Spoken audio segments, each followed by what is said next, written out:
Up only. 10, 9, ignition sequence start. 6, 5, 4, 3, 2, 1, 0. All engine running. Liftoff. We have a liftoff. Up only. Hello and welcome to Up Only TV. I'm Ledger. We got Cobie on the line, of course, and Zooko is with us today again. I'm trying not to rug everything. We'll get to them in just a second. Thanks for being here with us on Up Only TV. Before we get to the full show, let me tell you about our partners at FTX. Of course, you can go to uponly.tv/FTX. I'd encourage you to do that right now. Check it out if you haven't done so before. You can trade stocks and take over the world. Whatever they're doing over at FTX, you can do it at uponly.tv/FTX. Dollar cost average in or out directly on your phone. No fees. All the good stuff. You can do it on the FTX app. Thanks to them again for being our partners. One more time, uponly.tv/FTX. Let's get to the show. Cobie, how's it going? Pretty good, mate. I just want to compliment you on your advertising skills. You sound so monotonous and bored when you do that advert. it's really... Not to me. I was yeah. Zuko's ready to sign up on FTX right now. Buying an FTX. Yeah. Account. I think it's expensive at the moment. What? One FTX. One FTX? Yeah, it's like 30 billion or something. Okay, I'm not going to buy one. Welcome back. We tried to do this last week. Something went wrong several times. So we're doing it again. So thank you so much. I'm very pleased to have you on. I've wanted to have you on for basically since we started the podcast. I think I tweeted you about a year ago saying, hey, do you want to come on Up Only TV? And within 5 seconds of pressing send, I got blocked. So... Sounds likely. Yeah, I just looked in the chat and there's like 3 people saying, please can you ask him to unblock me? It seems like a common occurrence. Yeah, we've wanted you on for a really long time. So I'm very happy thanks. to have you here, and thanks for joining us. Yeah, I'm excited about it. Yeah, I was nervous. I've been nervous, but we don't really have any real questions. We just drink and then talk about whatever comes up. So. Right. Well, I've got my water. And you said you're going to do some diagrams and stuff. You're like twice as smart as us combined. So I think you'll be fine. But yeah, maybe more than twice. My reputation exceeds me. Yeah, but then you also name stuff like plonk, don't you? So maybe it drags it down a few points. Like plonk. What the heck is plonk? Like permutations over lager? That wasn't me either. I don't get credit nor blame for any of this. Right. Okay. Well, you'll have to tell us what plonk is later because I don't know. But first of all, I want to chat a bit about the genesis of the entire industry, I guess, because you were cited by Satoshi, I think, and I think you communicated with Satoshi also directly in the early days. I'd love to know a little bit about, I guess you were in cryptocurrency before cryptocurrency existed, and you've been in crypto before computers existed or something. No, I'm not that old. But yeah, I'd love to hear a little bit about the genesis and how you got into Bitcoin in the early days of Bitcoin and stuff. How I got into Bitcoin was I saw Satoshi's white paper, probably on the cryptography mailing list. But like you said, I was already into cryptocurrencies before that, because I worked at Zcash. When did I get into cryptocurrencies? I got into cryptocurrencies in 1993. So I discovered the internet. There's this awesome new thing called the internet. It was available at your local college campus, and I could download papers off of FTP sites. Everyone should know what FTP sites are. It's really important. Anyway, so I discovered a paper by David Chom about how to make privacy in online payments, and that was mind-blowing to me. And that was 1993, and I stopped going to class and started reading science papers instead for fun. That's how I got started.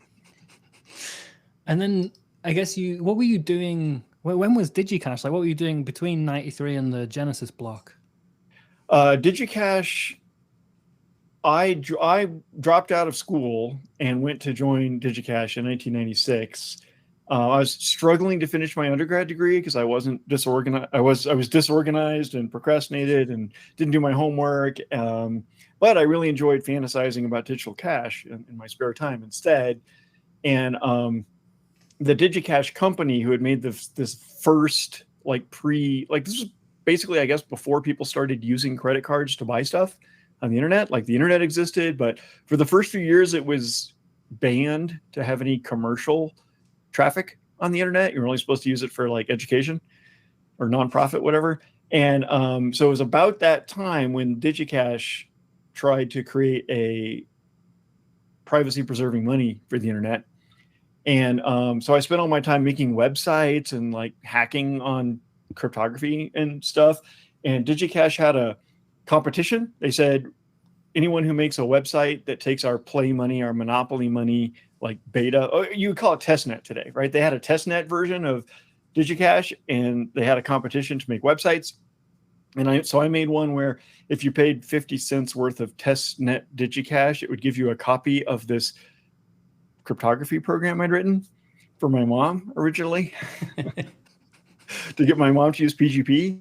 PGP was a cryptography program. Okay, I'll skip to the end. So then what happened was they called me and said I had the most successful shop using the DigiCash testnet money, but they had excluded all the pornography and gambling. They disqualified all the pornography and gambling. So I'm not sure how many competitors I had left after that. You were in like 40th place, but you won in the non-banned category.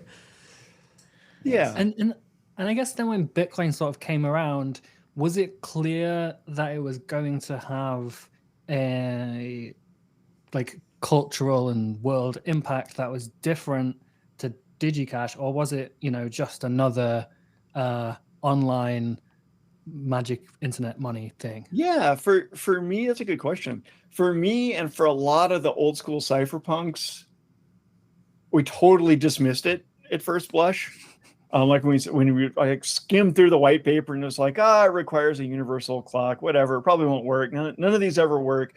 By that time, I had spent like 12 years trying to invent decentralized money myself and totally failed. So I was starting to think it was impossible. So when this, upstart came along and said he'd solved it, I was like, yeah, it probably won't work. So it was in that context that I wrote the first blog post ever written about Bitcoin. And I just said, there's like World of Warcraft gold. There was DigiCash, which is a failure. There's, these other things. And there's this new Bitcoin thing, which I kind of described as like another noble attempt or whatever.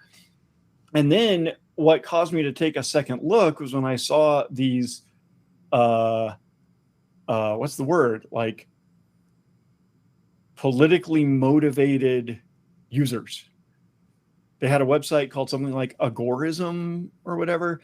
And they were talking about how they were selling like milk without a dairy license or whatever. They were engaged in commerce, illegal commerce, because they weren't licensed or something. And they were using Bitcoin.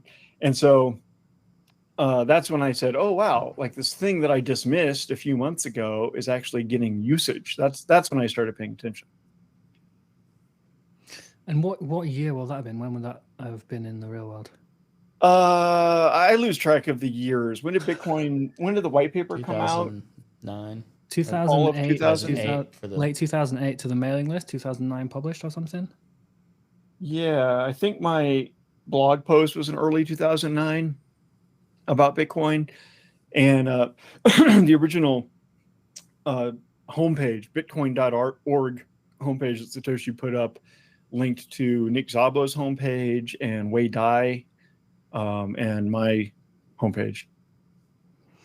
And then you communicated a bunch with Satoshi in the early days and Hal as well before he froze himself. What was the content of that stuff? Was it just, back and forth chatting about problems and how to fix them, or? I didn't communicate much with Satoshi. I don't remember if we exchanged emails, honestly, and I've long since lost my email archives.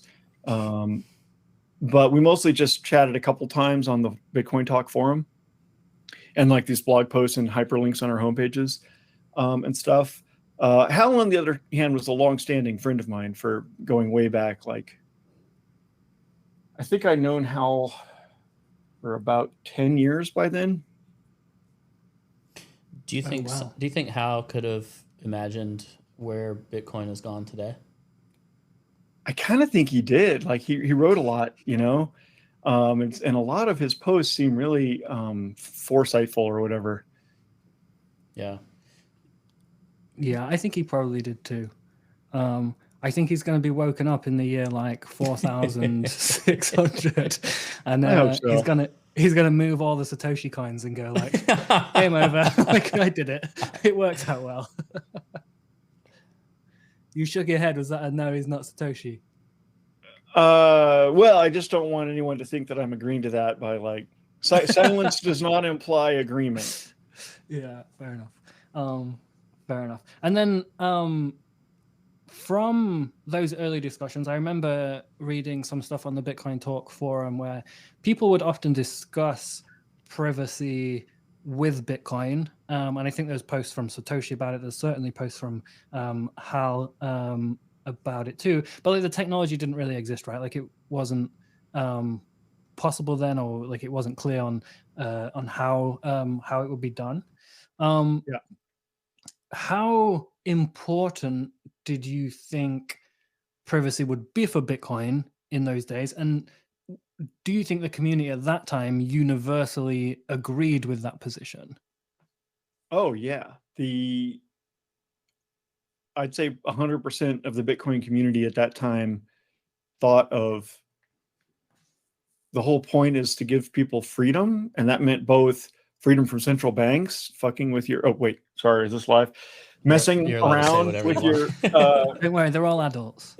messing around with your currency. Yeah, your children, leave the room. But anyway, Bitcoin was all about freedom in terms of the culture and the community. And that meant also freedom from, like, you know, cops or whoever it is that wants to tell everyone else what to do.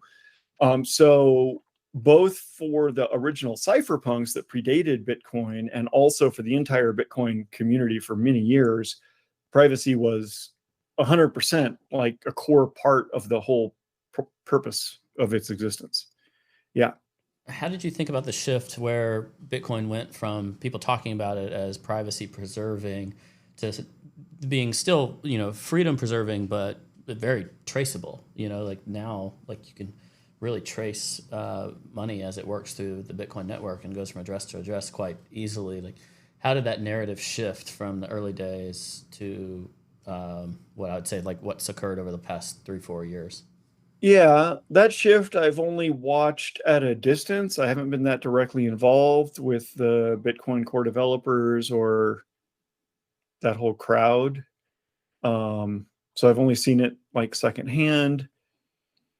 It feels like a betrayal of what we were all trying to do with Bitcoin. And it just feels unprincipled. Like, it feels like opportunistic. So I don't expect it to be a long-term success. So, and by that you mean you think in the long term, Bitcoin will have privacy adopted technology in protocol? No, I was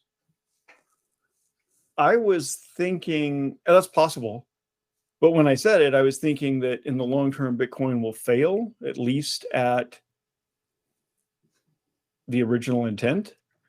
It This could is a turn spicy into comment. something else. It's very spicy. It This is could turn spicy into comment. something else with its current architecture.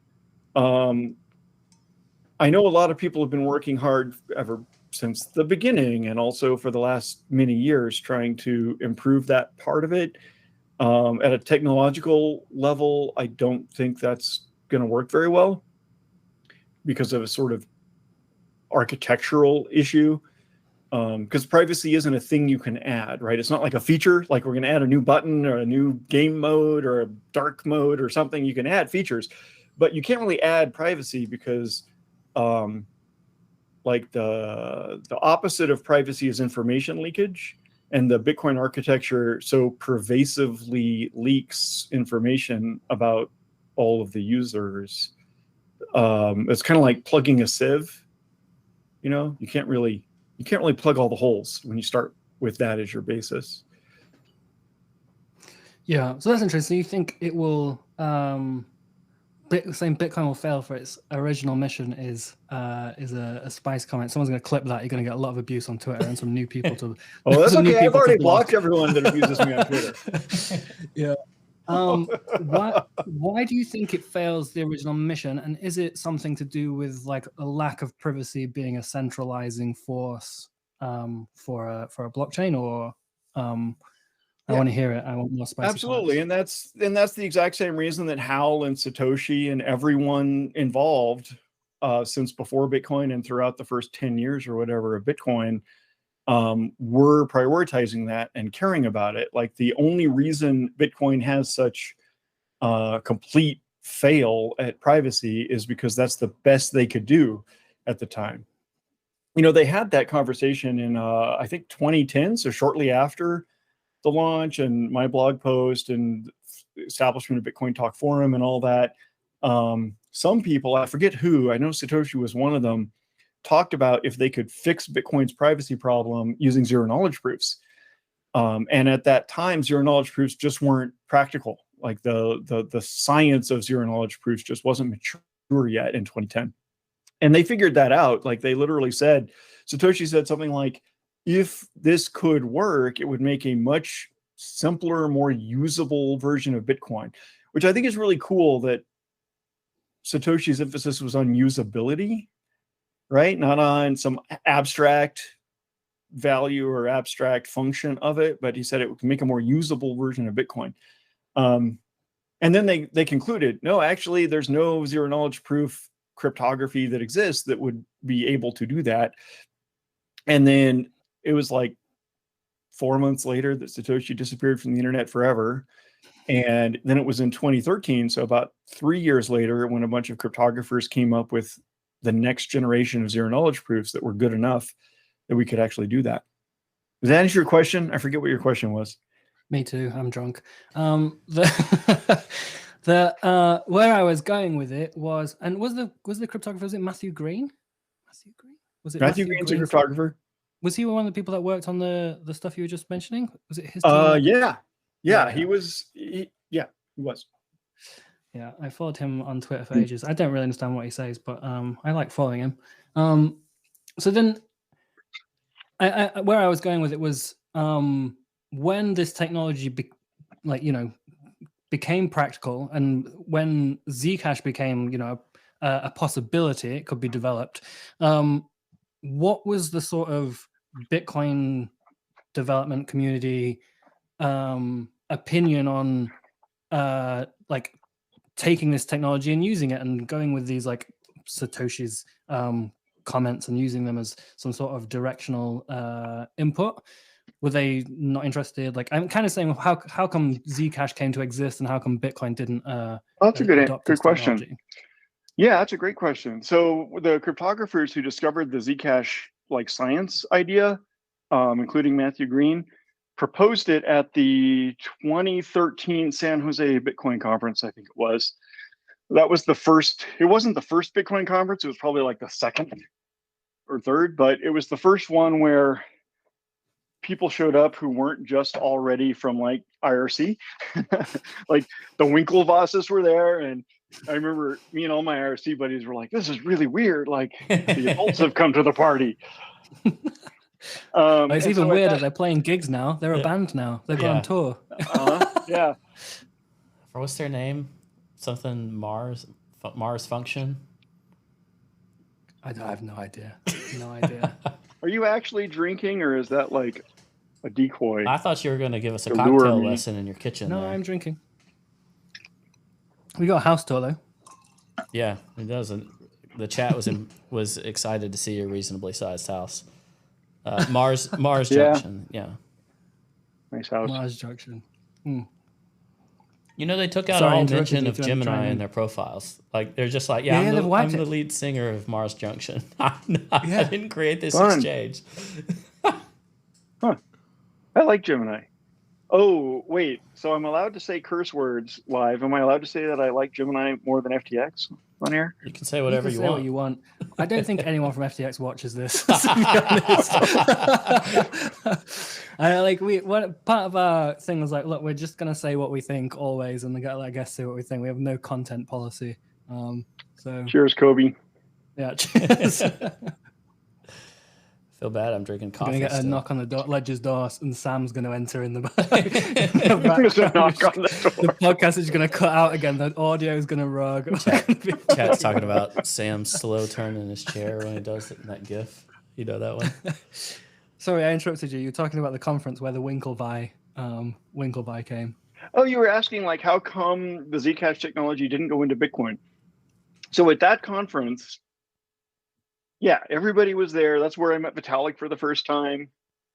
Met Roger Ver for the first time, so on and so forth. I think that's the first time I met Gavin Andresen in person. And the scientists who had come up with this idea gave a presentation about it. And their whole framing of it was this is a possible upgrade to Bitcoin, right? We'll have a hard fork upgrade, add all these new rules in, and then you can turn your Bitcoin into shielded Bitcoin on the Bitcoin blockchain. And that version of it in 2013 was really inefficient. It would have taken hundreds of kilobytes of data for each transaction. But it was really exciting to the crowd because, again, this might have been a transition point, but as far as my perspective, 100% of everyone I ever talked to thought that privacy was the reason or part, like a fundamental part of the reason for Bitcoin's existence, right? That was where I met Brian Armstrong and Fred Ersum at their little like folding table for Coinbase. Was it the first Coinbase conference sponsorship? I suspect so, yeah. Mm-hmm. They had like several employees. Nice. That was great.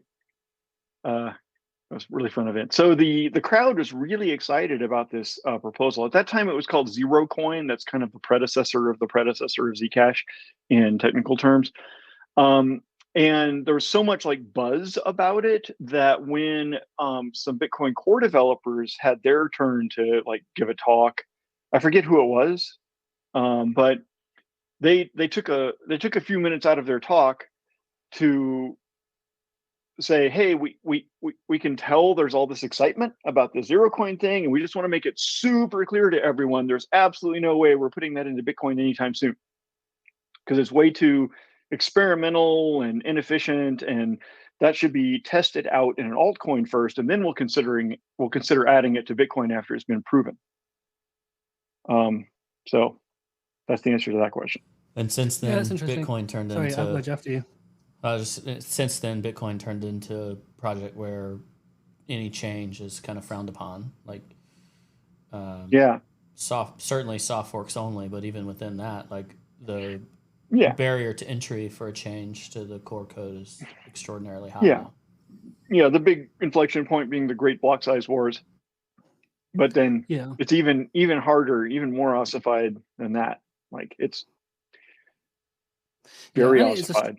It's a struggle because the ossification of Bitcoin is in some ways a huge strength for it, and there's so much value in Bitcoin now. Like I can't remember its market cap, but it's very large. So changes. It's not move fast and break things anymore. Like when we had the hyperinflation bug way back when, and all these other things that went wrong. If stuff like that happens today, like margin positions go crazy, options market is fucked. Like there's people with their like businesses that run on this thing now. So that ossification is a strength, but it also means these things are much, much, much less likely to happen because there's an immune system that's built up around Bitcoin with response to change.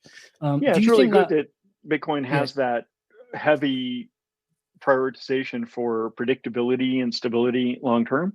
I'm glad something is doing that so that others of us can experiment. We don't all have to do everything. Yeah. Do you think Bitcoin can add privacy at like a layer 2 level in a way that's meaningful enough for utility? or do you think it needs to be base chain or bust, basically? I think it's possible. Never say never, but it might not be possible, and it's definitely hard. And like Lightning definitely doesn't do it yet, and I don't know if it ever will. Or I don't know if anything else will ever succeed at that. Also, the culture's changed to where a lot of I don't know if I should call them Bitcoiners, but a lot of the people who now call themselves Bitcoiners would oppose it, right? Yeah. Probably. Yeah. But you might see ebbs and flows on that, right? Because that feels like a last couple of years type of thing. Like you said, versus post block size wars. Wait, so you might have a modern ebb and flow in the other Bitcoin direction. are modern Bitcoin maxis like anti Bitcoin layer 2? They're anti like fundamental change to the base layer protocol. I was Which would enable speculating that some of them were anti-privacy. Oh. Possibly. I'm not sure. I'll do some kind of bait tweets later and we'll figure it All out. right. Report We'll back. ask Brad Mills. Is Brad Mills watching? I'm going to DM Brad Mills right now and say, Brad, are you anti-privacy? What about your camp? So that was sort of the origin story for Zero Coin and later Zcash. Then it was like, Bitcoin core dev said, we'd like to see this in an altcoin to be proven. At the time, altcoins were sort of talked about as like test nets for Bitcoin, weren't they? Yeah. Like they like try out features and we'll adopt the good ones, which didn't happen too much. Happened with Schnorr signatures maybe, but not too much else. But that was sort of the genesis for Zcash, what is now known as Zcash. How did you get involved, and is this like what you'll work on until you die? Hopefully, very, very, very far in the future. Thanks. I got involved because ever since 1993, when I started reading science papers instead of going to class, I loved reading about that stuff. And I had seen these papers from those cryptographers, first Zero Coin and then the follow-on, which was much better, which was called Zero Cash, was the name of the science paper. Those scientists who upgraded it from Zero Coin to Zero Cash, they also met themselves at met each other at the 2013 San Jose Bitcoin conference. So it was a historic event.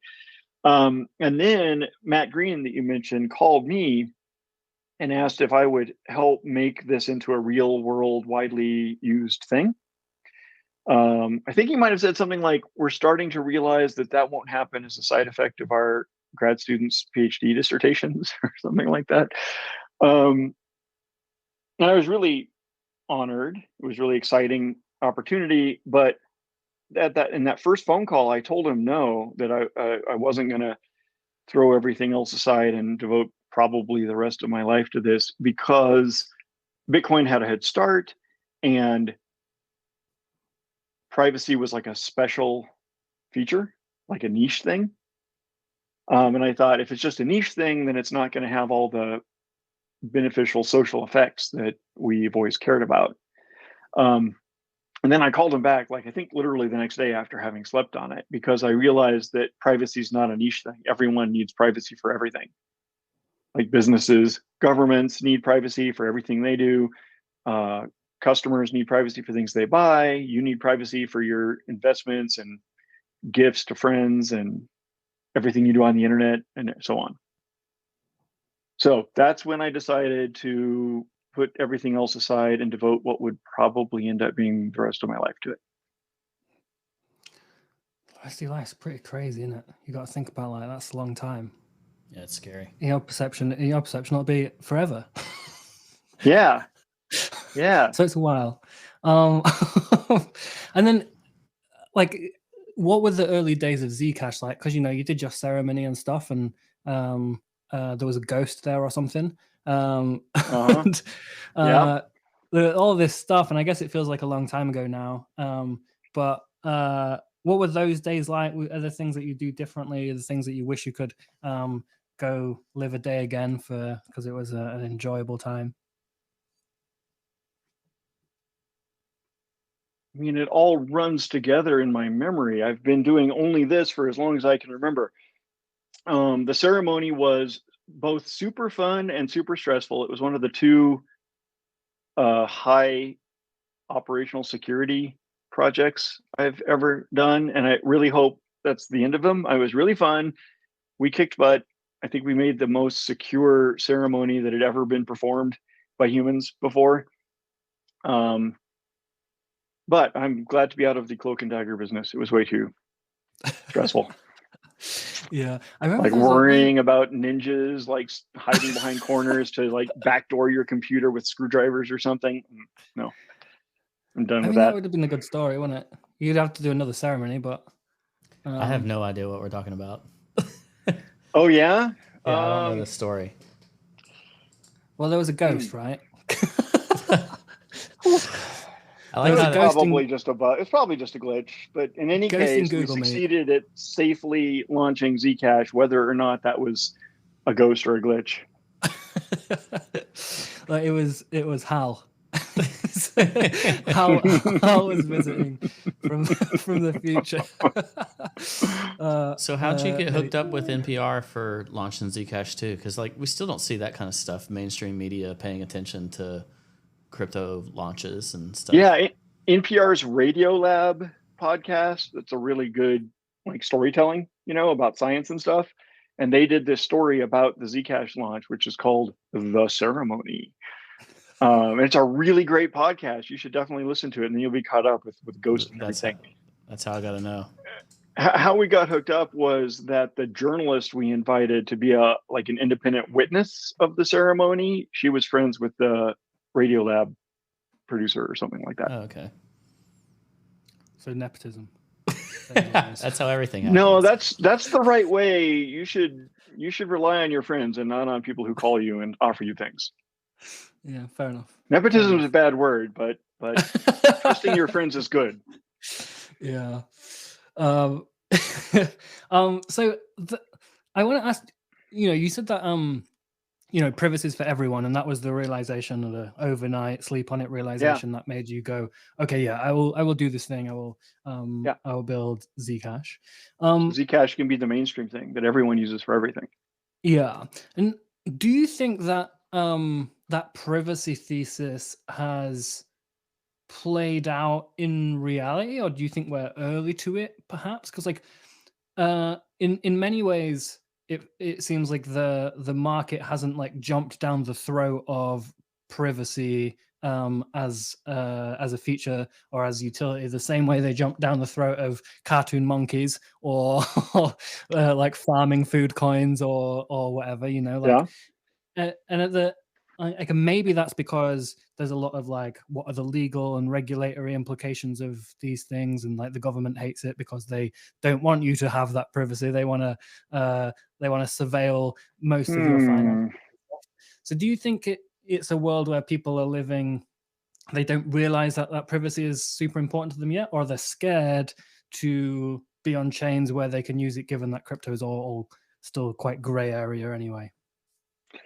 You're the expert on the markets, not me. I do think that we've just recently started seeing, maybe because of the cartoon monkeys and stuff, we've started seeing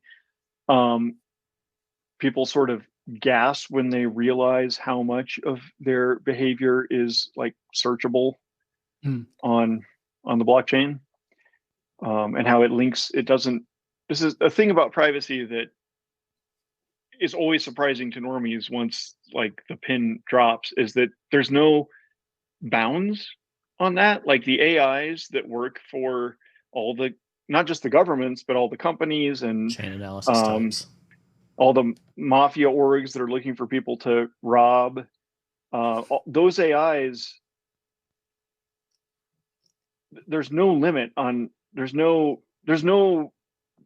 boundary where they say, oh, we're not going to go there. We're not going to go ahead and, figure out about their sex life and their location and everything else. We'll just stop here. None of them do that. They go all through as much of your life as they can see, which is more and more all the time.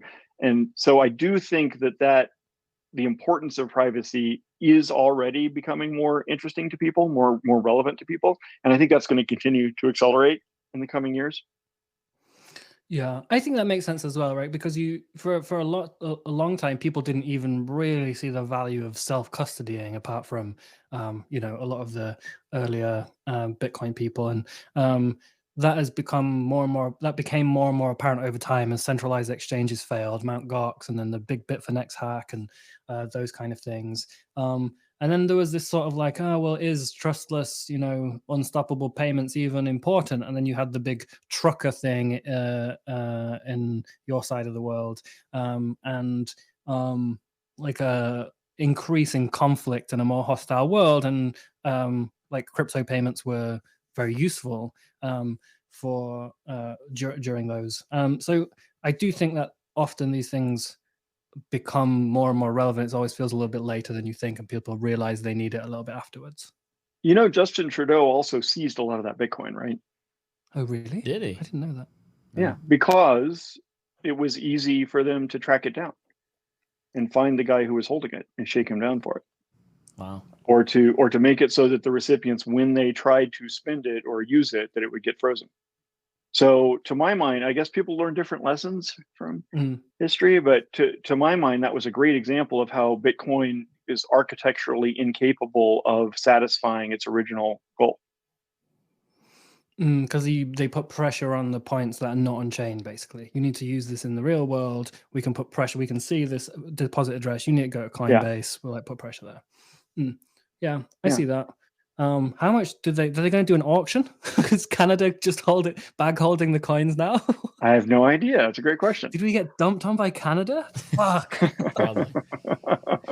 Do you remember when Silk Road went down and they seized all the Bitcoin, and then they did an auction, and Tim Draper bought it all for was it like $200, $300 per coin? It was some kind of local top too. People made fun of him. it. It went down like 50% afterwards, and everyone made fun of him for 6 months.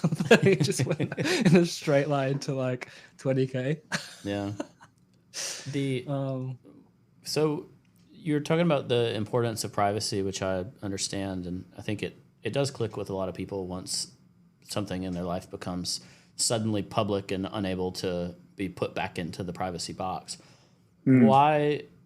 Why though, if it by default it's an important thing, is there the toggle essentially in Zcash to have privacy or transparency depending on the type of transaction? Like why is there the difference between the types of transactions in the architecture for Zcash?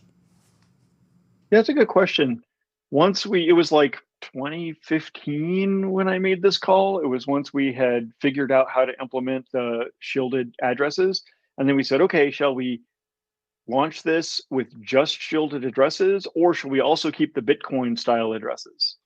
And at the time, I thought of it in terms of backward compatibility and like ease of onboarding and engineering, because we're all engineers, right? Like me personally, and almost everyone that's worked on Zcash for the first few years was 100% engineers, which can kind of explain some things if you think about it. Anyway, so it was totally an engineering decision. We were like, oh, it would make it so much easier for all the exchanges and hardware wallets and software wallets and miners and everyone if they can reuse their Bitcoin code. And then later, and like much later, once it became widely used and controversial, then I've been rethinking it. And now I really like it for a different reason, which is just giving people options is good. Like I'm more about consensuality than I am about privacy. This is this thing I've seen with like old people my age, I guess, say kids these days don't care about privacy because they share like naked pictures of themselves on the internet or whatever. And the story, like there's this narrative that the younger generations don't care about privacy, and I almost think that's backwards. It's that the younger generations are being more intentional because they have the option of sharing naked pictures or not with someone and not with someone else. And I think they spend a lot of time thinking about that kind of stuff, who to share with, where, what to delete. And so that's part of my thought that like what is really important both for society as a whole and also for individual people is consent. It's your choice. It's not the other person's choice what you're going to share with them. So that's why I actually like the fact that Zcash has both transparency and privacy at your option, because sometimes people prefer transparency for good reasons. Do you think that's been part of the reason I guess I don't know that exchanges have done so based on guidance, but with their own legal reviews, many exchanges have chosen to support Zcash when they chose not to support other privacy coins that are only private transactions like Monero. Oftentimes, I think Coinbase and Gemini, two examples that we've mentioned on the show that support one but not the other. Do you think that has something to do with why they have been able to use that support? It's possible. It's real hard to tell because they wouldn't necessarily tell me their innermost thoughts. The engineering issue is really huge, right? Like the amount of tasking your engineering team with doing this instead of doing something else is a huge cost. And so I actually think the original reason that we came up with in 2015, my co-architect Nate Wilcox and me, was just to make it easy and backwards compatible and easy for people to engineer. I think that's actually a huge reason why Zcash is as widely supported as it is. It's actually honestly really hard for me to tell. Regulation is so murky, not like it's super murky if you try to start understanding all the different overlapping jurisdictions and all the different countries and regions and like normative bodies like the FATF, which isn't even really a government, but it's super complicated. Even if you just look at the United States, then it's still all these overlapping bodies who each claim jurisdiction. So I honestly can't say no and can't say yes as to whether the ability to support just the transparent was helpful for them, or if they actually didn't even care about that. It was just easier. I know that Gemini did a whole lot of engineering work. This is one of the reasons why I like Gemini best of all. checking to see if Sam's opening the door over there. I know they did a whole lot of engineering work. That's one of the things I really like about them is that they're heavy duty engineering where like all private keys are stored in hardware security modules inside the Gemini infrastructure. So they did a lot of work to enable support for Zcash shielded withdrawals from Gemini. And all exchanges, including Coinbase and Gemini and Binance and most exchanges, have always supported deposits from your shielded Zcash address to the exchange. Okay. And then Gemini Would you has... consider joining Mars Junction as the drummer? You're like a big fan of Winklevi. Like I'd go see him then. I go see him like Winklevi and Zooko. So I want to talk a little bit about the transition to proof of stake, and I feel like we're talking about a lot of the stuff that current day Bitcoiners will find like offensive, right? Like, so talking about the transition of culture in Bitcoin might be offensive to modern day Bitcoiners, and you saying that Bitcoin's going to fail probably pisses them off a bit. Are you worried about that? Should we be less offensive? No. We should be more. I think the modern day. Allow me then to say something about culture. The modern day, may I? Yes. Yeah. Let's do it. The Bitcoin maximalist like subset, right? This like movement or sect. It's almost exactly a typical fundamentalist movement inside of a larger cultural movement, right? If you look up fundamentalism on Wikipedia, it says there's a few things. You harken back to the glory days. You're focused on in-group versus out-group discrimination. Something about purity, something about emphasizing purity. And that kind of social pattern always like fuels itself, right? Once you have that, then you can get social cred by competing for being holier than thou. So it's kind of boring. Like if you've looked at any other fundamentalist movement, you see the same way it's going to play out. Yeah. I mean, I do like that they also have their own version of the Bible. They have their own version of like a man that has disappeared. Yeah. I kind of like those things. That's too. on the Wikipedia entry too on fundamentalism. Yeah. But got my little Bitcoin white paper Bible Black here. book. Yeah. Mm-hmm. Coin Center nice. sends you those. Handed out at airports.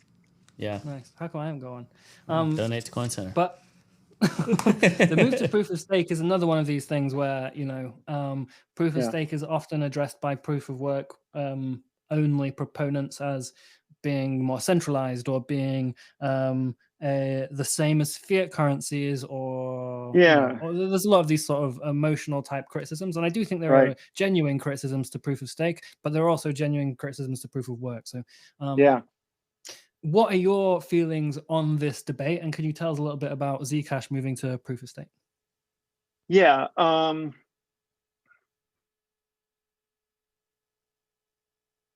There's a large parts of that debate that I'm just not very interested in. And this might be a weakness in me. I don't have the patience to try to argue with ridiculous stuff. So, and you named it correctly, like there's this whole meme or pattern of saying proof of stake is the same as fiat. And that's just like several leaps of logic. Like, yeah, whatever. My thought, if you want my opinion,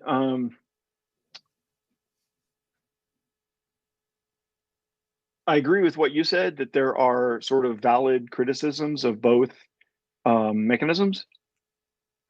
I think that there are at least two pretty deep fundamental economic / computer science advantages of proof of stake. One of them is kind of the opposite of what the underinformed chatter says, and that is that the economies of scale of proof of stake mining are flatter. The slope is flatter than the economies of scale of proof of work mining. Does that make sense at all? Like if you had, shall I get my whiteboard? If you had a graph with the X. Let's do the whiteboard. Yeah, I just want to see. I just want to see how this I've got goes. my scotch. I've got my whiteboard. There's what used to be up there. Oh, this is perfect. All right, now. Okay, so the one thing is economies of scale. Like everything has economies of scale, right? Like literally everything on the planet has economies of scale. Which is one of the reasons why the rich get richer and the poor get poorer, right? I'm with you. With me so far. Yeah, and as a poor getting poorer, I can relate. So I was really in with Zooko. I was really into proof of stake from the early days. I actually kind of thought of it about the same time that I don't know, Peercoin and Vitalik and Vlad Zamfir and whatever were thinking of it in the early days. And the thing that I was excited about is that, oh, shoot, I walked away from my microphone. Can you hear me? Yeah. Yeah, it switched you over. You're good.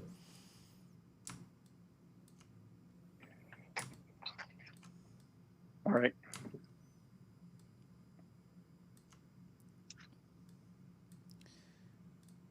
I have to make it sound really good for you guys. That laugh.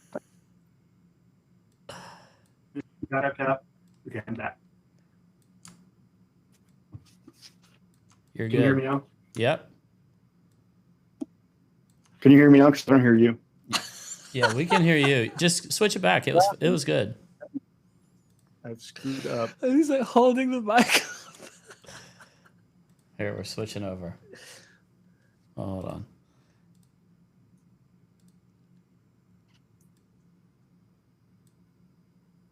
It says this is working. Yeah, you're good. You're good. It's not.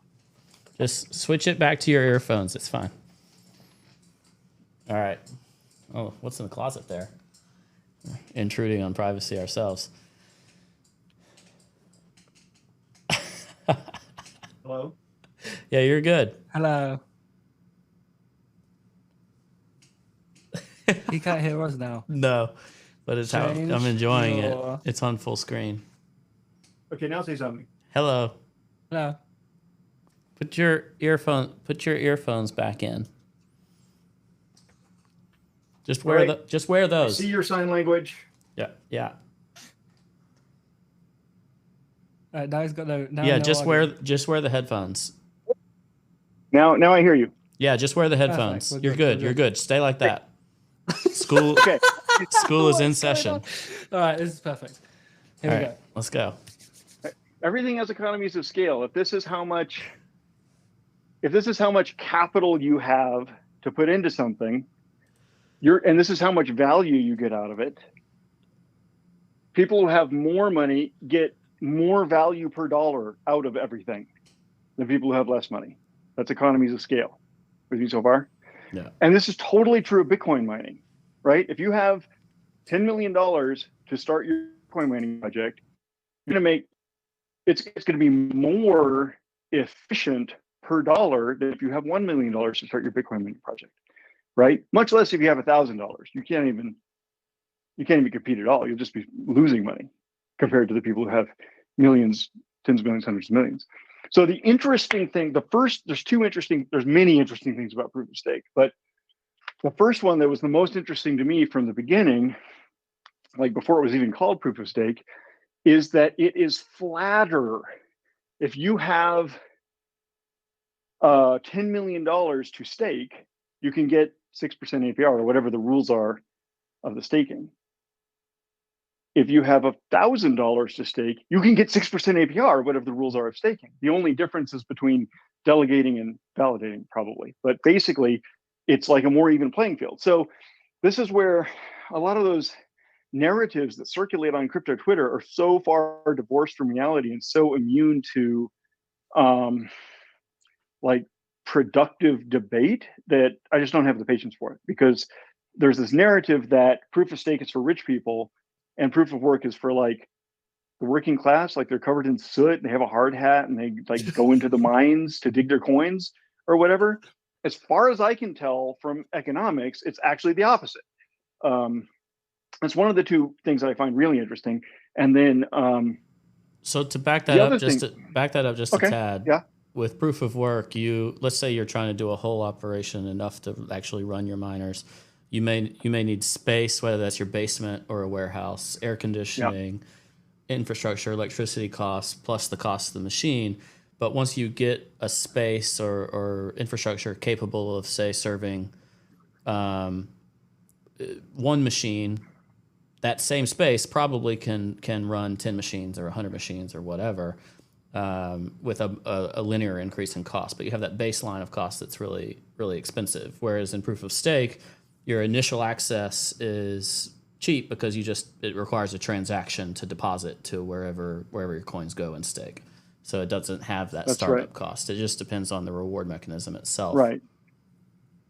Space, power, air conditioning. You can get a better deal if you have a bigger capital investment on all that kind of stuff. Gotcha. And that means that the people who had the bigger capital investment are going to be able to mine at a higher difficulty compared to people who had a smaller investment, which will tend to drive the smaller ones out of business.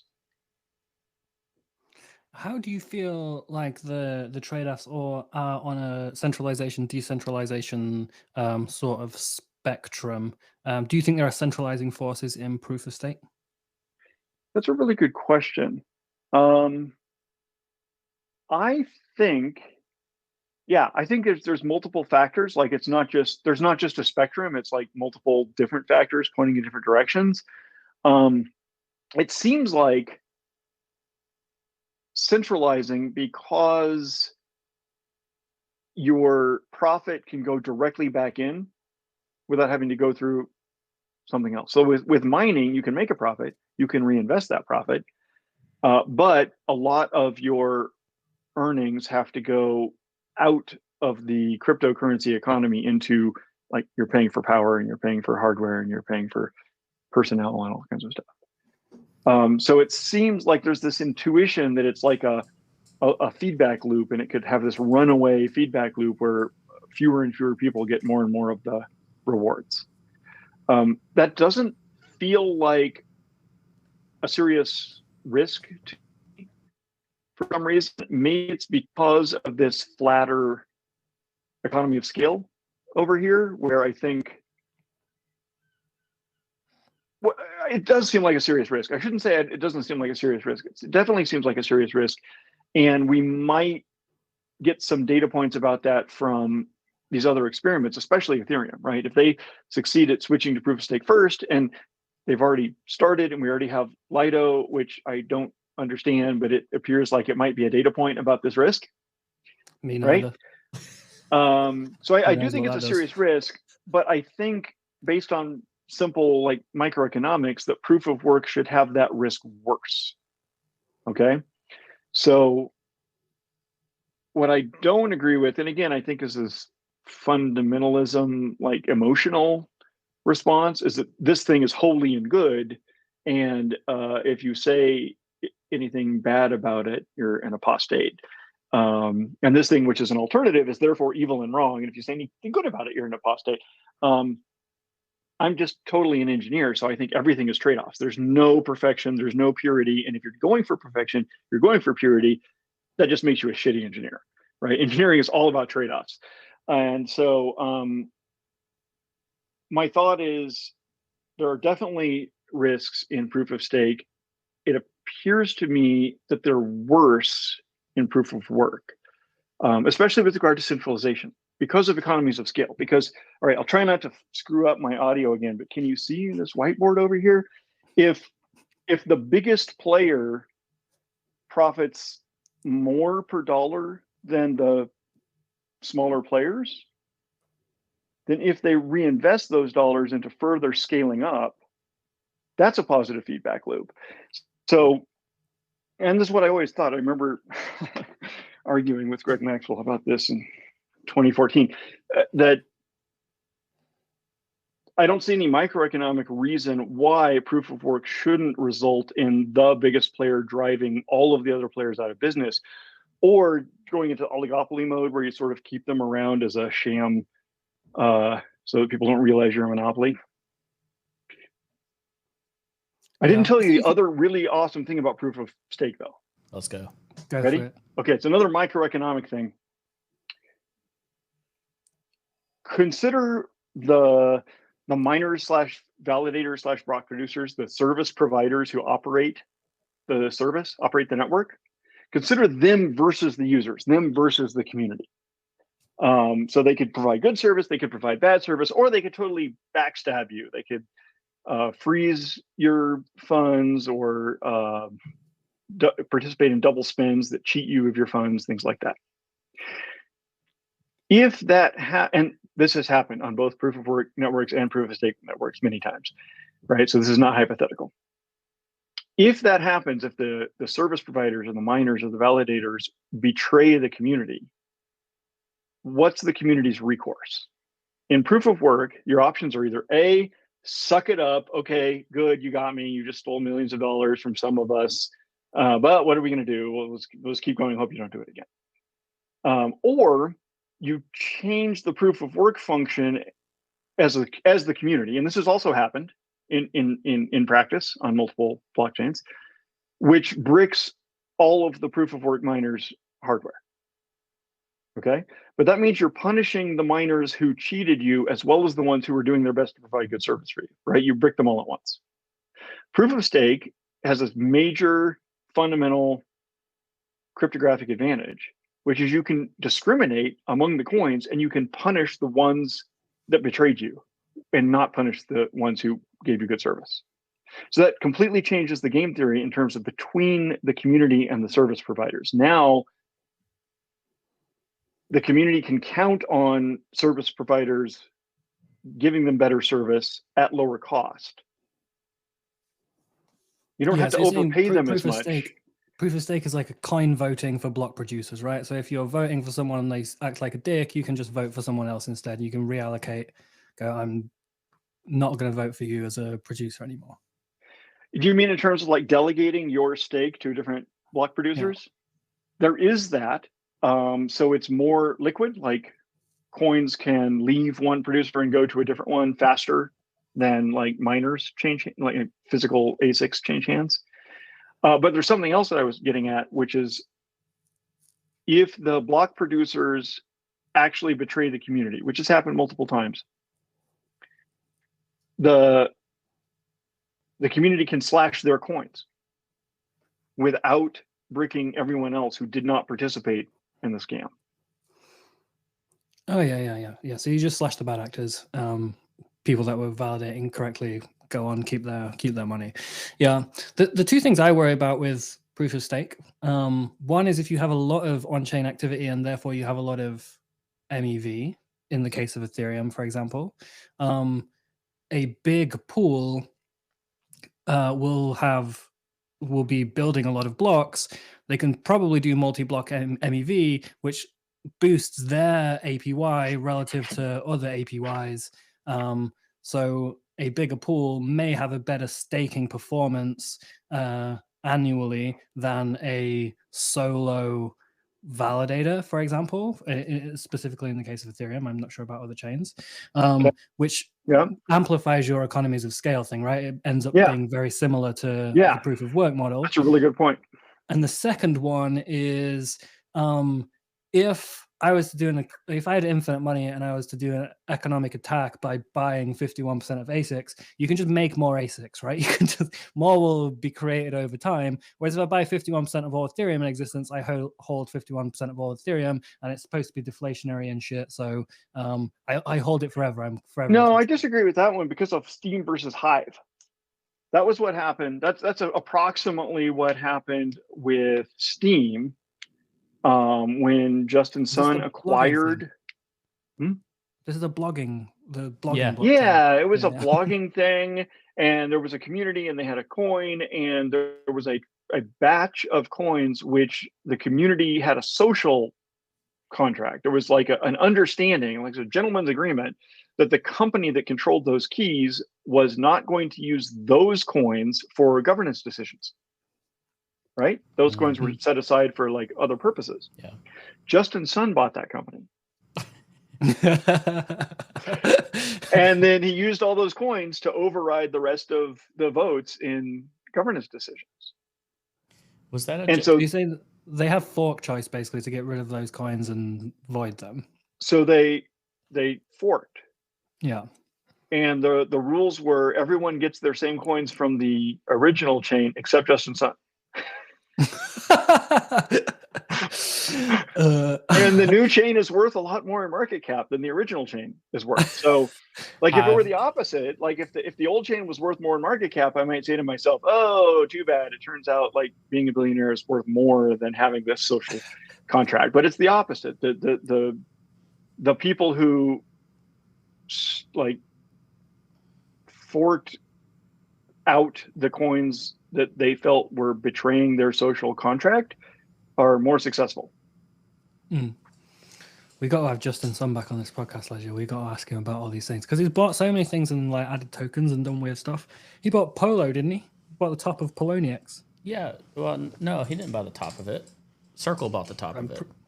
Oh, he sold it. Circle.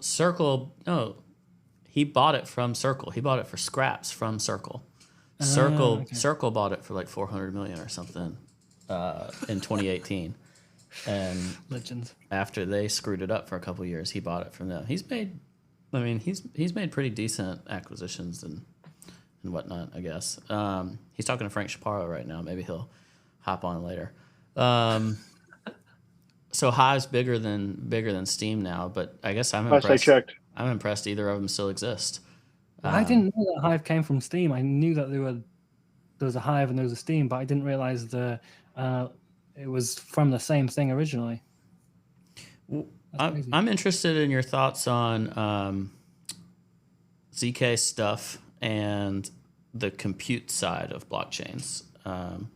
We've seen that a lot with Ethereum and layer 2 Ethereum, and people recognizing that privacy is not just about sending money back and forth, but also your financial activity on a blockchain. How do you think privacy plays into that? Is there a compute layer for Zcash in the future? Just go. I think privacy is totally important for everything. I tend to like composition of specialized things more than the one platform to rule them all. There's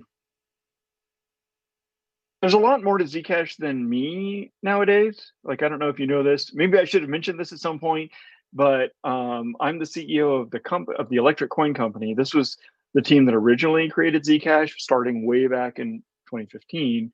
But now we're about a third of the funded. We get about a third of the funding from the Zcash blockchain. So there's a bunch of other people who have more money than us and do a bunch of other things. And this is a real strength of Zcash that I'm really glad to see it evolve toward, is that it's less dependent on any one party. So if I say things that you disagree with, you can easily find other Zcashers to do those things. So the one I'm thinking of is extending Zcash to be general purpose programmable. I think that's tricky, and the place for it, and I think there's a ton of really strong competitors who've been working on it for many years, right? Like at least 3, and they're just now approaching mainnet. They do all kinds of general purpose programmability. There's so many of them. Penumbra, Alio, Anoma, Ironfish. I'm sorry for all the one's called Ironfish. Aztec. Yeah. I never heard any of Ironfish. I'm sorry for all the 6 competitors whose names just slipped my mind. But I'm buying Ironfish. That sounds good. Yeah. That one's got a good name. I'm in. Like that. Yeah, it's a good name. So what I like is Zcash being a special purpose tool. It's just it's like not a Swiss Army knife. It's just a really good hunting blade or whatever. And because we haven't seen interop yet. Like if you open your phone and you load Snapchat and you send your friend a funny selfie, you have no idea how many data centers or networks or services are. You have no way to find out. You don't care which data center you're using. So I think successful mainstream apps will probably be like that with blockchains, right? You open your app, you do a thing, whether it's acquiring a monkey or whatever you said earlier, or paying for something either privately, or if you want to, you're paying and you want everyone to see that you paid for this thing, whatever it is. You're not going to know what blockchain is running on.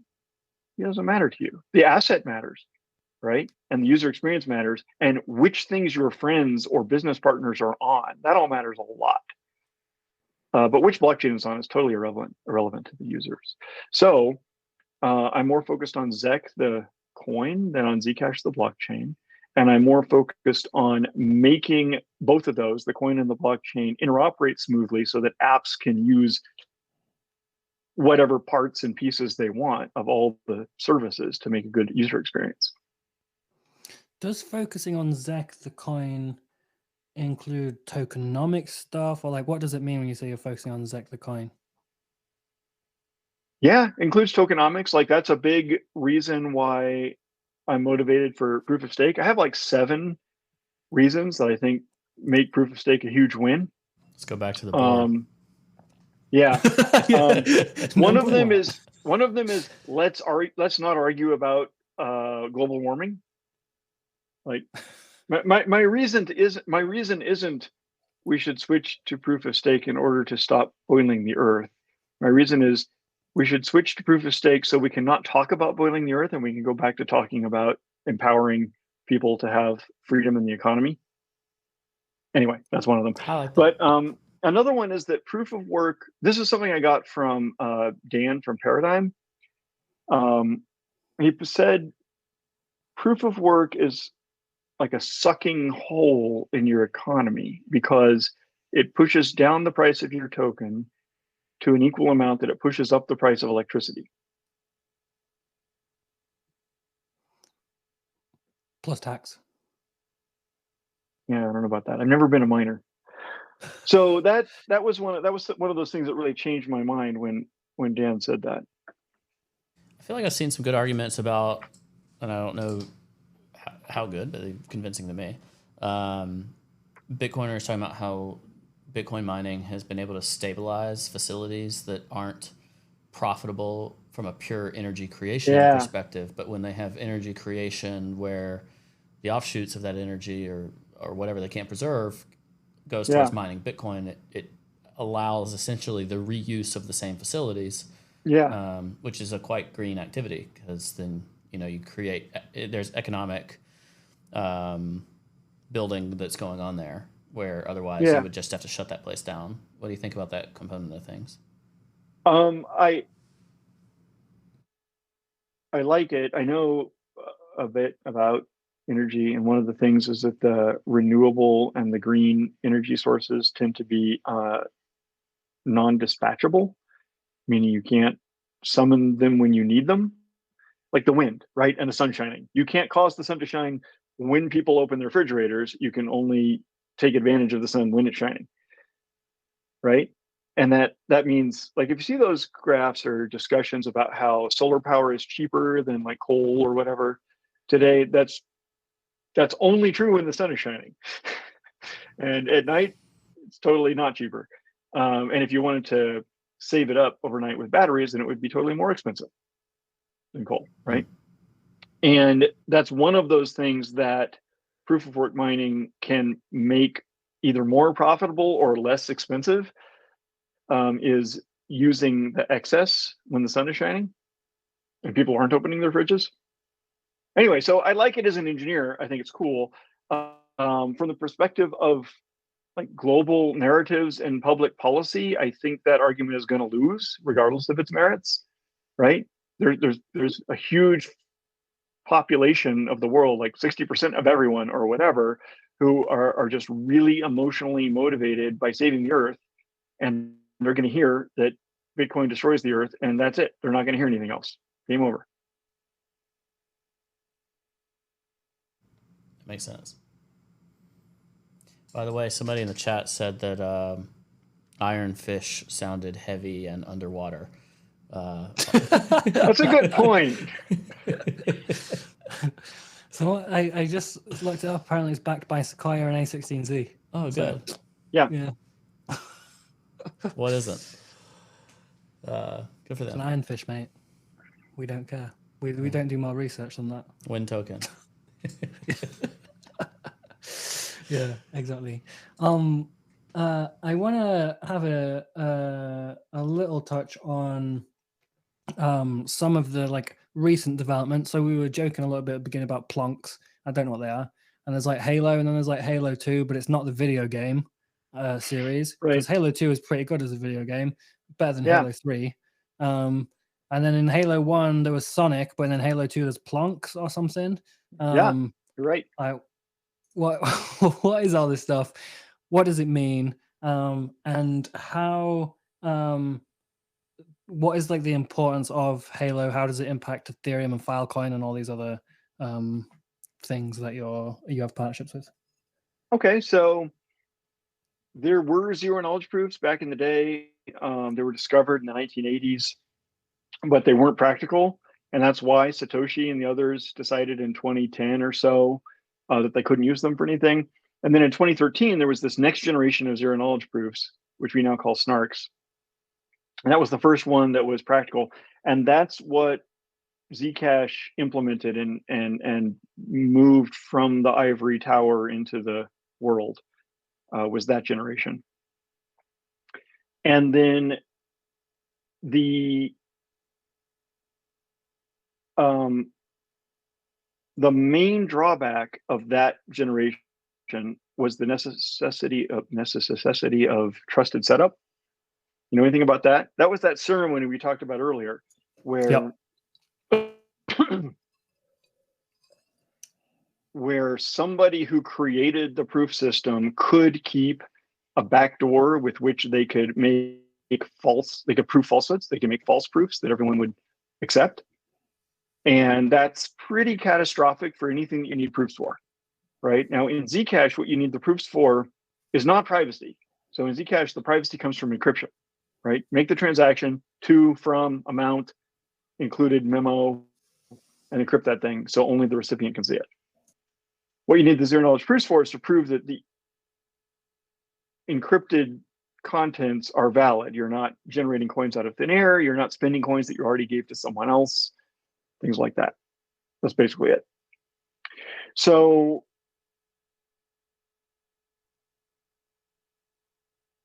so that's why we had to do probably the world's greatest cryptographic ceremony ever in 2016. Wait, to wasn't make Edward it so that- Snowden part of it? Yeah, he was involved. Yeah, sorry about that. That was a secret. Yeah, That's like my last secret. After that came out, I was like, oh, thank goodness. Now there's no more. Nobody will go hacking my phone looking for secrets because I've already told them all. I don't believe that. Nothing from when you were a teenager? That's where he got the name Plunking from. Wait, Okay, how did so I Edward was trying to Snowden do explain the ceremony? How did he do the ceremony?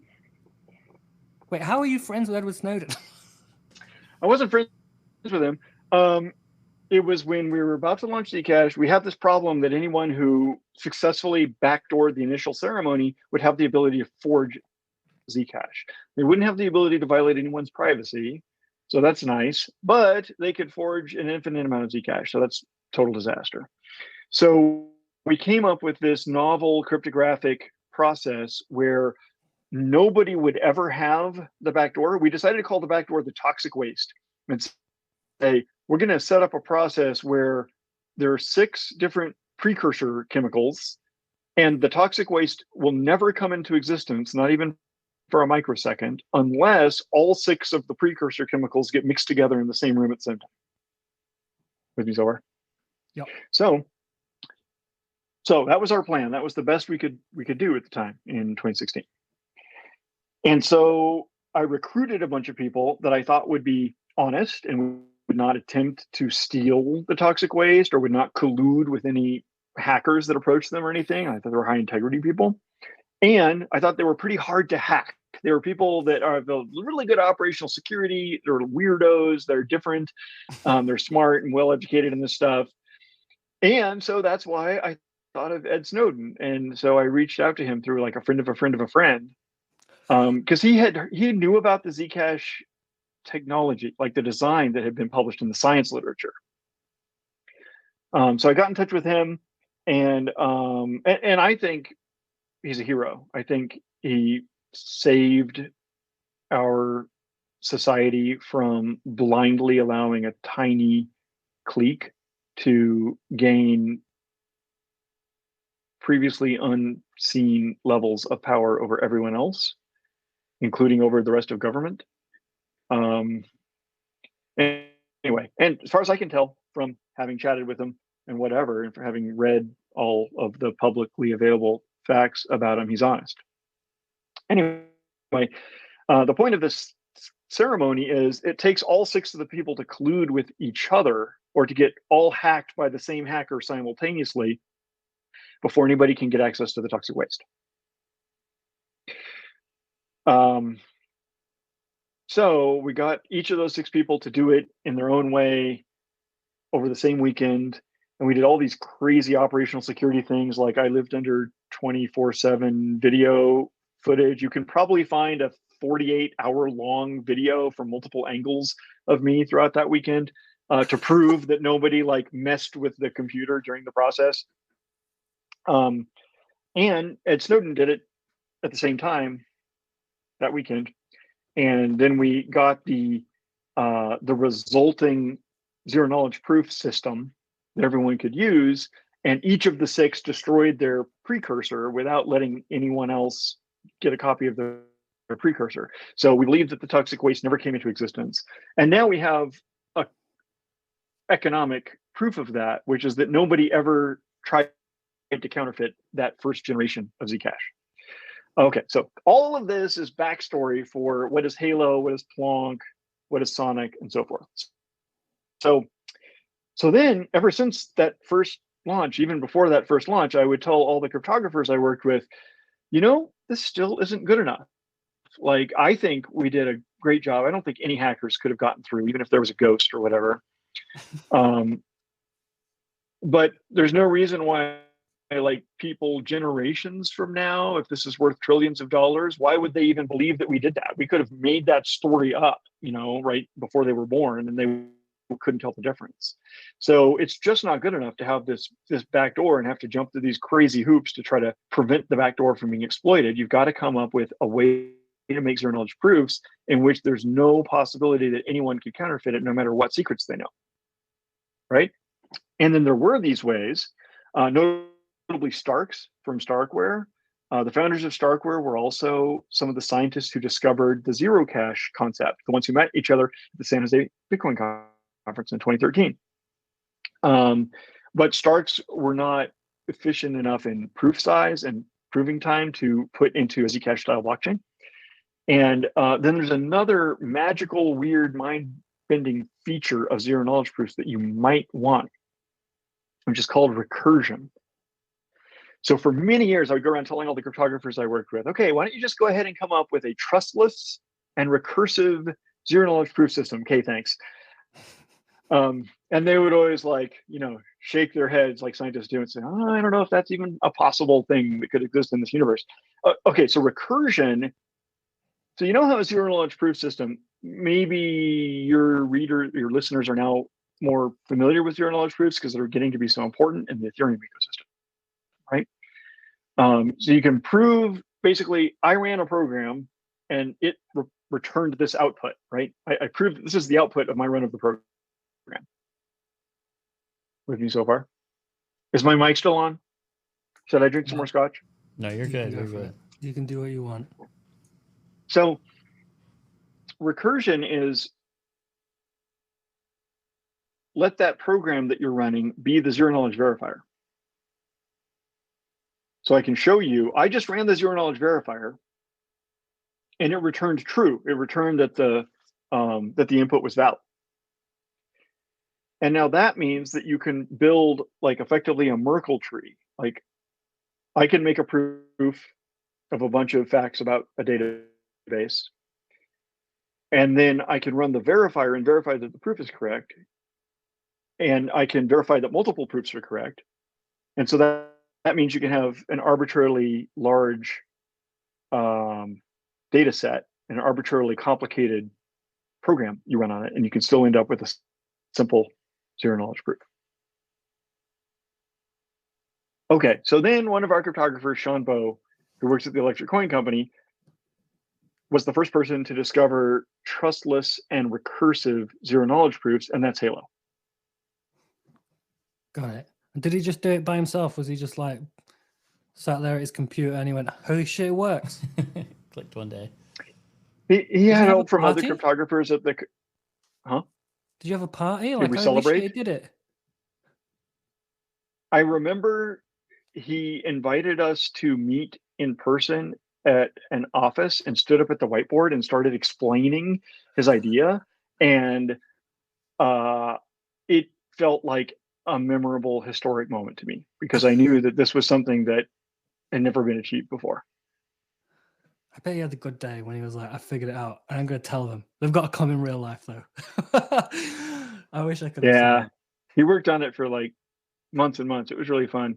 It's one of the calls that I'm proud of as a CEO, as I told the rest of the company, hey, see what Sean's doing over there? He's muttering and thinking real hard. We're going to leave him alone. I said something like, I think there's a 65% chance he's going to come up with a cryptographic breakthrough if we leave him alone for 9 months.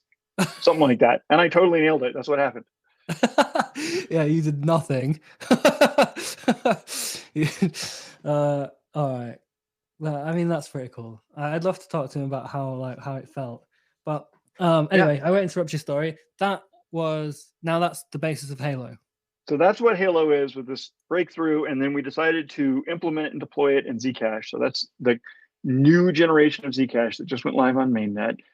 And what it currently does for Zcash is it just eliminates the trusted setup question. So for future generations, you don't have to believe some story about 6 people doing a thing. You just know from the math that there's no way anyone could forge Zcash. So that's that. And then it's also being used by Filecoin and Ethereum and I think Scroll. So what do they use it for? What would Ethereum be using it for? They were using it or are using it for a ZK EVM. And there's a bunch of ZK EVMs that are in a race. Yeah, there's Um, ZK Sync, there's the new Matic one, and there's like some argument about like, is it really a ZK EVM? Like, what is a yeah, ZK EVM? What I are the see bounds of these, a ZK EVM? Um, and there's one what would called you Scroll. That's a third one scroll? in the current three-way race. And I think those ones are using Halo, the new zero knowledge proof system from Zcash. Hmm. And their goal is like basically scalability, right?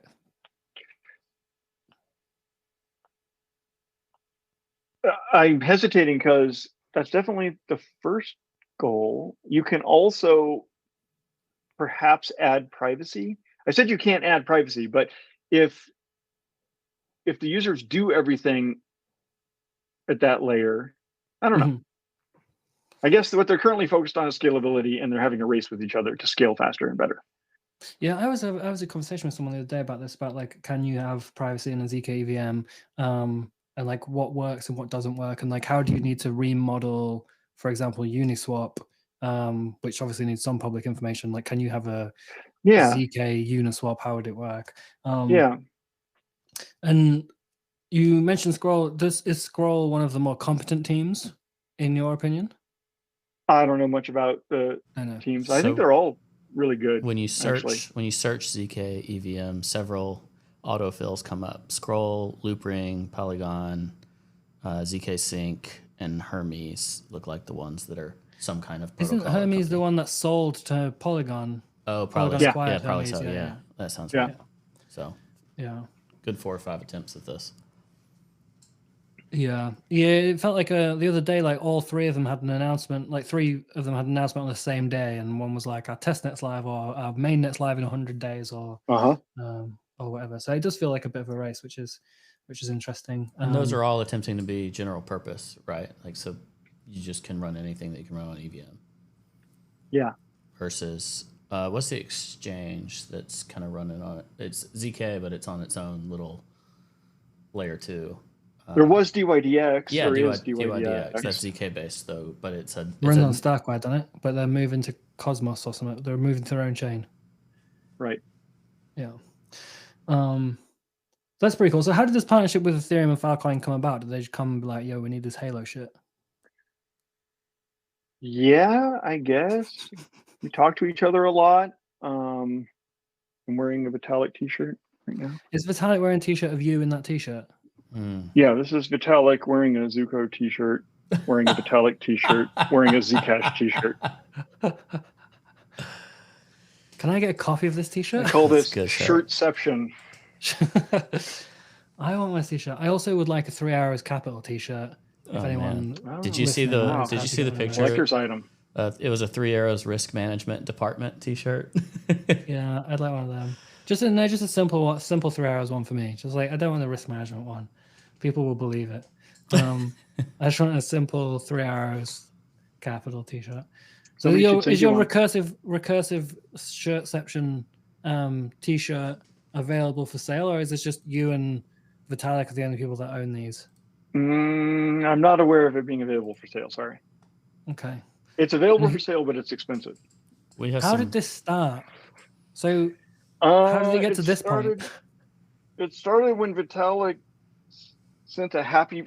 You're not going to be able to see this in this camera, but the innermost picture is Vitalik wearing a Zcash t-shirt. Okay, and he sent you this. Why? He was sending a happy birthday to Zcash message. Okay. Might have been Zcash's 4th birthday or Zcash's 3rd birthday or something. And you so responded. I guess I printed it on a t-shirt and wore it and took a picture of myself wearing it. That's how it got started. And then he got back. He retaliated. Yeah, and then he wore a picture of, or he wore a t-shirt with a picture of me wearing a t-shirt with a picture of him and so forth. So my question is, if he doesn't do another one, is that embarrassing for you? Because he was like, "Oh, that's weird. Now I've given up on it." Isn't it my turn? I can't tell. Considering his nomadism, Oh yeah, shit. It's your turn. Yeah. Is it embarrassing for him if you don't do another? Yeah, I guess it's my turn. Yeah. Just don't do it. That's a palm move. Oh no, that joke's over. Sorry. The last one was embarrassing, actually. Don't do it. Okay, fair enough. And are you and Vitalik close friends? Does he like text you about his personal life? Not much. No. We're close professional and philosophy buddies. Okay. I think that's a good thing to be with Vitalik. I'd prefer to like hear those kind of thoughts in his personal life. That's his business, isn't it? I'm not really that interested. So He is there seems going like to be a genuine 3? guy. I really like him. In addition to literally like looking up to him as like a hero that I'd like to model myself after. I also think he's really a good, genuine person. I like him a lot. I do think that's true. And he seems very unswayed by moving public sentiment about stuff. He feels very like his beliefs are his beliefs, which I think is a good quality. But is there going to be a Halo 3? Because you've done Halo 1, Halo 2. You've swapped Sonic for Plonk.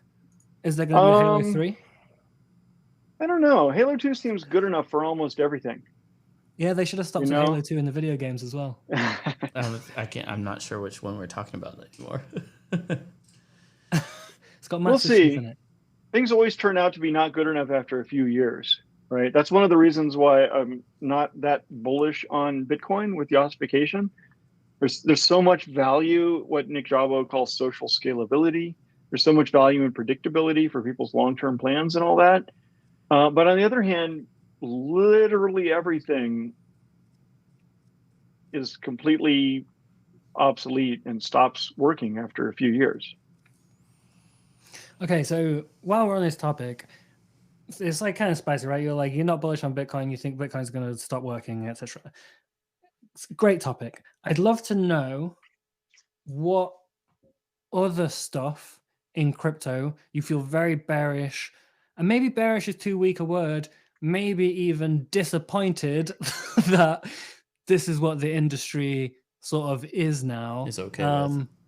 Because, back in the day, it was you, Hal, and Satoshi sitting around the fire, drinking scotch and talking about how you're going to make the private Bitcoins fly around and shit.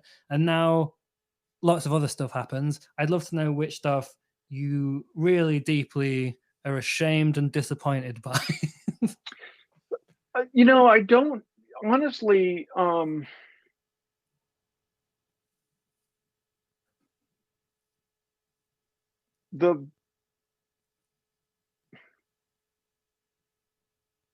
Bitcoin is the thing I'm most disappointed by because I was emotionally invested in that. Like it was such a breath of fresh air. The cypherpunks had flourished during the 90s. We had fought the US government that was trying to ban cryptography from the internet. We tried all these exciting experiments. And then there was this long, parched wandering in the desert period when it seemed like the Web 2.0 model, in which some monopoly just controls the user experience for all the people, was the winner. And it was Satoshi and then the resulting little Bitcoin community that sprang up that reinvigorated the cypherpunks. And it's that DNA of idealism, of political goals and technical means that animates everything that I notice and everything that I like about the whole crypto industry today. So meant a lot to me. I was pals with most of the initial Bitcoin core developers. I contributed little bits and pieces here and there. Like the community meant a lot. You know how you feel like you're part of the same tribe, you have shared values. So that's the part that I feel both theoretically disappointed by, that it only went so far. It's kind of inevitable. I don't blame anyone, but everything can only go so far. But also I just feel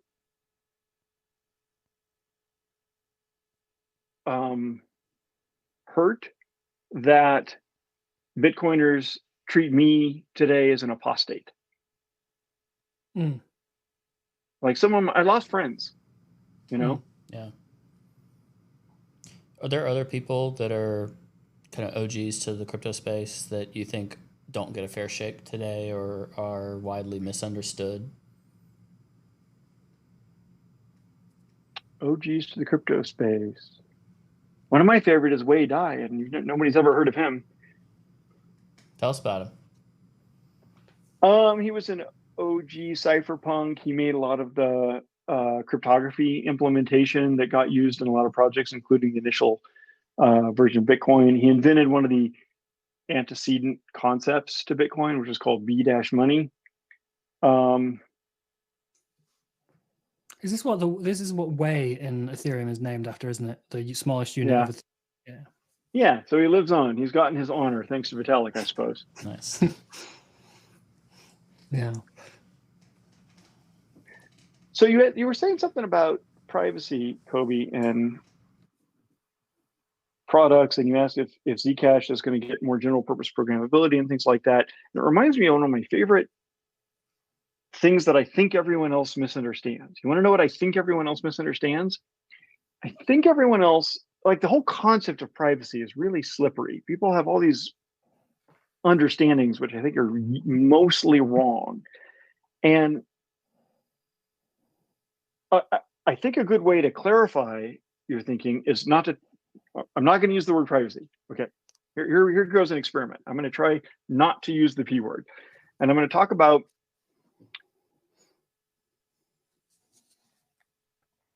why do I put some Zcash coins in the Zcash shielded pool? Why do I do that? My reason is I don't want North Korean hackers or the Chainalysis company or anyone to be able to link my previous actions with my future actions. I don't want them to be able to tell the guy who did this a year ago is also the guy who's doing this today, right? For all kinds of reasons, like personal safety, competitive analysis in business, and most of all, because it's bad for society for people to lose their dignity and their freedom and their choice. We don't want to live in that world. Okay, so that's my goal. I want to avoid people being able to link my past and my future choices. So here's this crazy thing that maybe I'm wrong, but maybe I'm crazy or everyone else is wrong. If you take some Zcash out of your shielded wallet today, and you buy an ape NFT on an auction marketplace. Oh, you were talking about Uniswap earlier. You're talking about what would it mean for Uniswap to be private? And that reminded me of this. I think there's like a misunderstanding at play here. If I take some shielded Zcash out of a shielded wallet and I put it on today's Uniswap on fully transparent Ethereum, and I trade or I liquidity provide or something, the North Korean hackers still get no information about my past, right? They don't know where it came from, how much I have, what other assets I have, what I did with it before, nothing. So I get confused. If I try to use the P word, I get really confused because I say, well, it's kind of like you still keep some privacy when you move your shielded Zcash over to Uniswap. But that's really confusing and probably wrong in a lot of ways to say you keep some privacy. So instead, I'm going to say you can use your Zcash in fully transparent applications without revealing anything about your past. Yeah, so the action itself is public, but who owns it, what they've done previously, what they'll do in the future, it's detached from all other actions that a certain entity or person might be taking.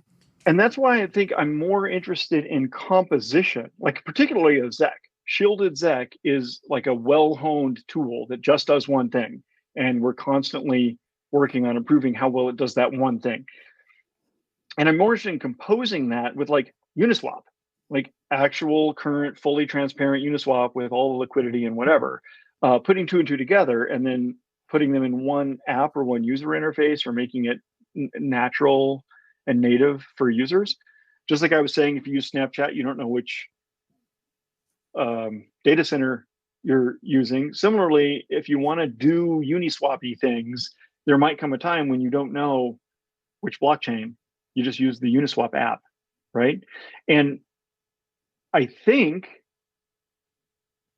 people might retain like their own safety and their own freedom by using ZEC, the coin, in the Uniswap app, even though Uniswap is on whatever transparent blockchain. So that composability, privacy preservation is on the side that you want to keep private, and you prevent that situation where you say, oops, well, Cobie accidentally sent millions of dollars from something that was private to something that was public, and now he's just unlocked it and people can just go trace everything, versus having kind of this private area over here, but still have the composability to take it over there and do the public activity, send it back, and not reveal everything upon that transfer. Yeah. And I'm not sure I'm right. But I think so.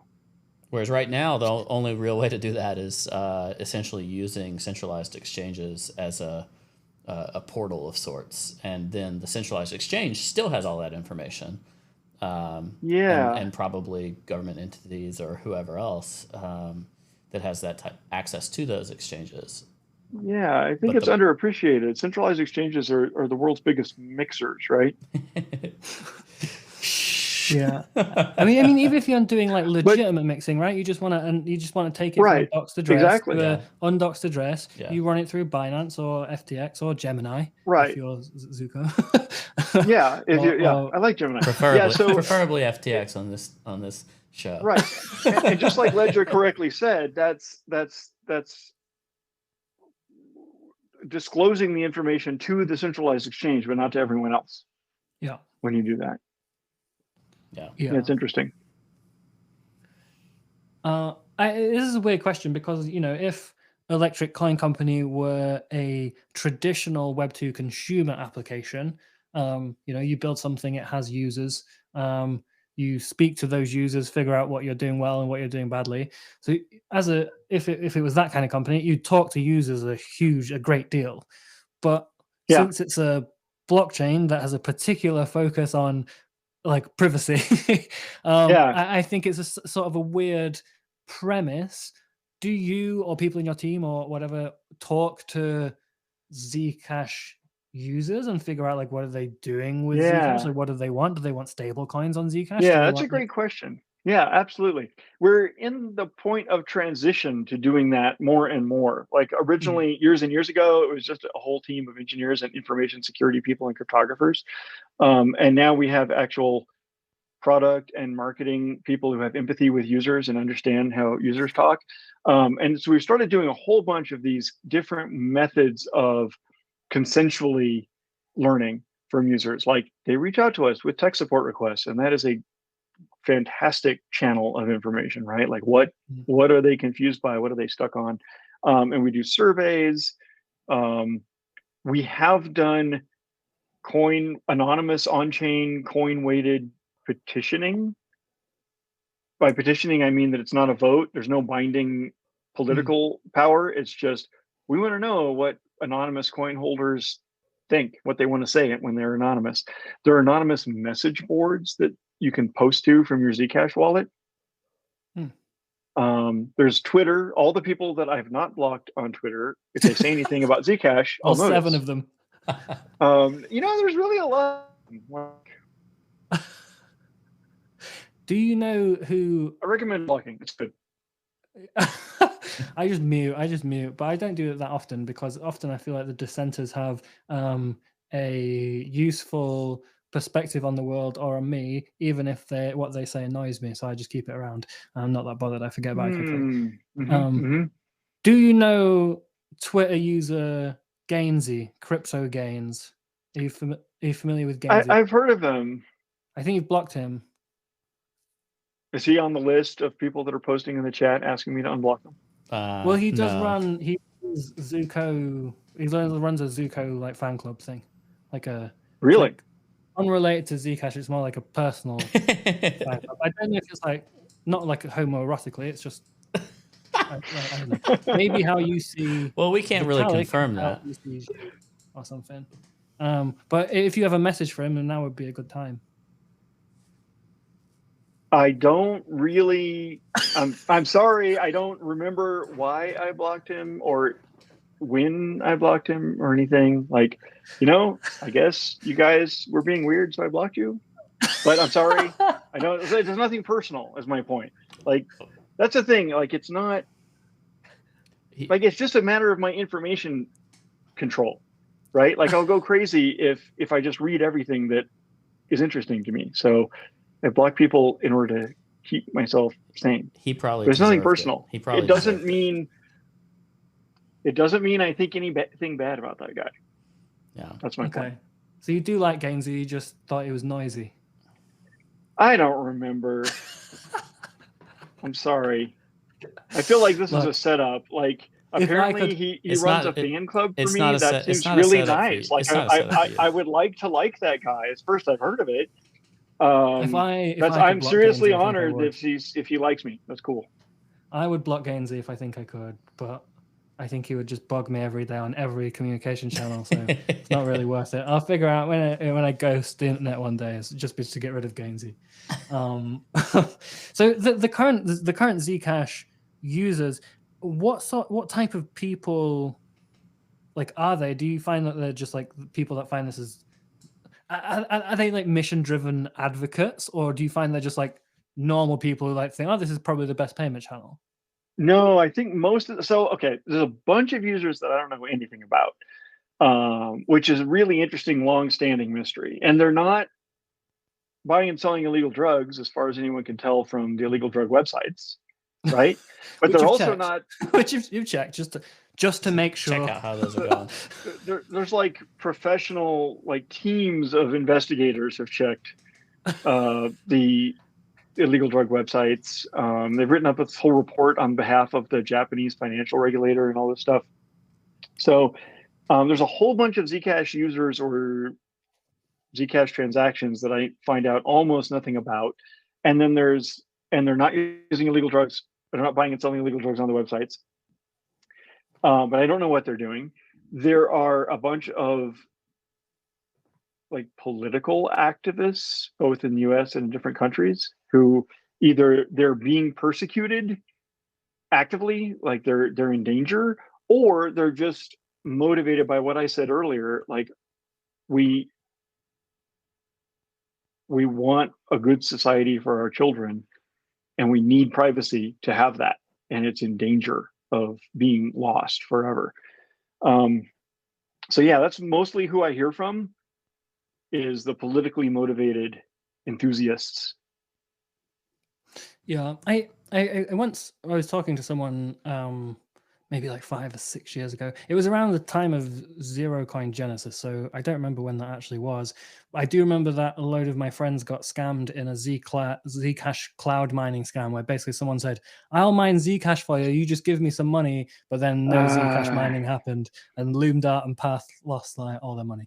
So it must have been about 2017, 2016-ish maybe. I was having a conversation with someone, and they were, we were talking about the upcoming launch of Zcash and Zero Coin, and talking about privacy, and someone being like, well, do you need it if you're not doing anything wrong? And I remember reading online, and this is what I repeated. It was like, but it's more similar to curtains, right? Like at night, you close the curtains in your lounge, not because you're doing anything wrong, but just because it's like, you feel safe and comfortable, and it's like I have privacy, people can't look at what I'm doing, I'm not doing anything like weird in my lounge. Sometimes I do weird stuff in my lounge, but like most of the time I don't, and I don't just close the curtains where I'm doing weird stuff. I close the curtains every day. Right. But I can kind of see privacy as being a thing like that, and it always shocks me that people don't see it like that by default. Like even like, is it Venmo in the US, the big payments? Yeah. Originally, when it was new, it broadcast your notes, everything to everyone, right? To everyone. They've since changed that. You can. They had to walk it back. You can do either. It's either public or private now, because a lot of times if you have contacts or something, you'll see like Bob sent Susie money, and they have a pizza emoji in the message or something like that. That's crazy to me. That's like there's just, but I guess that's what we all do every day on like Ethereum or something. So, and I don't know if you've used Nansen or any of these like tools, but if you go on Nansen, they know everything. So if you look at something on Etherscan and you look around, you kind of see, oh, some people sent this to here and blah, blah, blah. If you go on Nansen, you see this person sent something to this person, which was settling this deal that these two people made ages ago. They have every wallet tagged. They have like sub wallets tagged. It's fucking crazy. So that is kind of what happens every day on Ethereum, is similar to that old Venmo experience. So yeah, no one's really closing their curtains. Especially as people opt into it, you know, like that's what you're saying is. That's where I think that concept that you talked about earlier is because would be really valuable is the composability. Like I want some stuff to be able to be like, hey, you know, I bought a JPEG, I want to brag about it. But then you like you need to pull additional funds in there. You want to take some funds out as you're, you know, reorganizing your JPEG portfolio, and you don't want to connect it to all of your other sources of funds. You should be able to exercise intentional choice about those things. Yeah. Governments also tend to be or seem to be very anti personal transaction against personal transaction privacy, despite cash being such a successful tool for private transactions for such a long time. But now we're seeing, you know, CBDCs and this kind of stuff where they're taking some of the technology that exists in crypto and blockchain applications, and it appears like they're going to essentially do everything that people like yourself did not want them to be able to do, utilize the same tools to do the opposite. Do you think that that's a big threat to freedom and our societies? I don't know I don't know what they'll actually do and when, but I absolutely think that the big picture is that society has digitized during my lifetime in the last 25 years, and it's continuing to digitize more and more very rapidly. And almost without time to reflect, we've all found ourselves in this world where not just governments, but Facebook, Google, and your government, and maybe the governments of other countries, have a level of detail, of insight into your life that no dictatorship could have dreamed of 50 years ago, right? And no person or organization ever had that capacity before about 15, 20 years ago. So it's a novel, and in my view, very, very risky situation that we've put our whole populations into. And we've seen, I really fear that we've seen only the tip of the iceberg. Like we've seen Facebook exploiting it for money and for to manipulate their users or whatever. We've seen a few times that it's been exploited for political purposes. But it just makes me afraid to think like how bad it could be. Because we saw so many totalitarian horrors during the 20th century. Things that almost everyone would have said like that could never happen, right? That's too horrible to contemplate. And I don't see any reason why it couldn't be even worse with this modern technology that we've all gotten into. And there's another thing I'm expecting, which I don't think I've seen it a lot yet, but I think I've seen the first parts of it, which is to complement the mass automated surveillance that evolved over the last 20 or so, 25 years. I think we're about to start seeing mass automated enforcement because of like the Internet of Things. And I think we've started to see this in China, where if you have like complained about corruption in your local government too many times or whatever, then all of a sudden like the subway doors won't open for you anymore, or the hotel doors won't open for you anymore. System, or like public shaming on a billboard, or there's some weird stuff. Yeah. And there's a really important, like fundamental, there's a technological forces have this really strong driving factor in history, in my view. Even if no population or individual like planned that or intended it. Technological forces have done this to us over the past 25 years. And the next technological force is taking the human out of the loop of enforcement, right? Your social credit score or whatever other factors go into the AI can change can change your life, can change like what appointments you're able to schedule, or what doors will open, literally what doors will open for you when there's no human there, right? There's not a human attendant at the door that you can appeal to. It's just some AI has decided you're not going to go through that door. And that's just barely happening, I think, in China, but I don't see why the same pattern isn't going to evolve over the coming decades. And it's scary.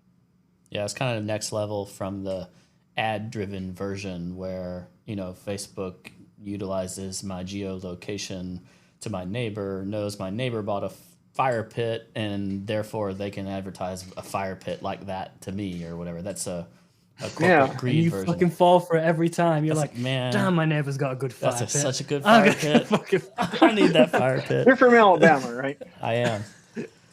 Yeah, I always hated advertising. Just like I block everyone on Twitter that I think is not improving my life, I similarly try to block all advertisements and everything. But, in the context of this conversation, I think, geez, maybe it's good that they're showing us their capabilities and they're using it for this relatively innocuous thing of trying to get you to buy a fire pit. But we need to think through the fact that many times people, especially governments, have abused that kind of capability mostly to get more power for themselves, even at the cost of destruction and death for everyone else. Yeah. I've actually also recognized that people notice it when they're, take the fire pit example, you're with your friends and they're like, you know what, I'd never searched for it, never done anything. And the moment the fire pit name came out of your mouth, I saw ads for it, and like they got freaked out by that from a corporate perspective. And those are the same people who then will say like, well, I don't care about privacy. What do I have to hide?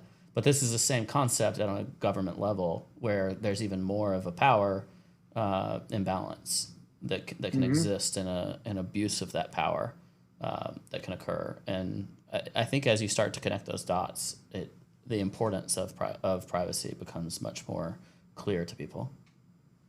Yeah. So that's my motivation is political. Sorry, we should be more positive. There's all kinds of great new things that people can do with each other because of technology. My goal is just to make that consensual. Only people who consent to it are going to do it with each other. But there's going to be a lot of amazing new stuff. Yeah. All of us in the metaverse. I want to ask, it's not related to Zcash. It's not related to cryptocurrency. In fact, the question is intentionally not related to anything we've discussed. Because you said, you're dedicating your life to Zcash, and this is probably the rest of your life. I'd love to know, maybe it's a two-part question. A, like what would you be doing if you were not allowed to work on private money? Like, what would you be doing with your life? And then B, what do you think, in addition to technology and the degradation or maybe improvement of surveillance state capabilities over time, what are the other sort of changing forces in our society that you think are interesting? You don't maybe think they're good or bad, but you think they're interesting or noteworthy, as maybe crypto has been one of them. What are some other factors? So there's a lot of questions in that. Yeah, that's a lot of questions. Well, good, very interesting things. I am very interested in how science is done. And I have this really strong bias or colored glasses where I perceive everything in economic terms, in terms of what are the incentives and what are the feedback loops, kind of in engineering terms. And I think of the way we do science today as centralized and kind of the 20th century model of basically nation state funded and nation state directed science. And my biased prediction is that is going to have crappy results, and not just bad results, not just underperforming, not just inefficient, but it's actually going to result in falsehoods being elevated because it's advantageous for the money and power of the players in the system. So you mean like science where you know what you want the outcome of the experiment to be versus letting the process of the experiment drive a potential outcome? Yes, and then at a layer out from that, the way science is done today, this information propagates about other people's experiments or their arguments or whatever, their studies, right? And at that layer, there is no economic feedback loop to reward accuracy or truth or reality. All the economic feedback loops are about capturing prestige and acceptance and power and money within the system.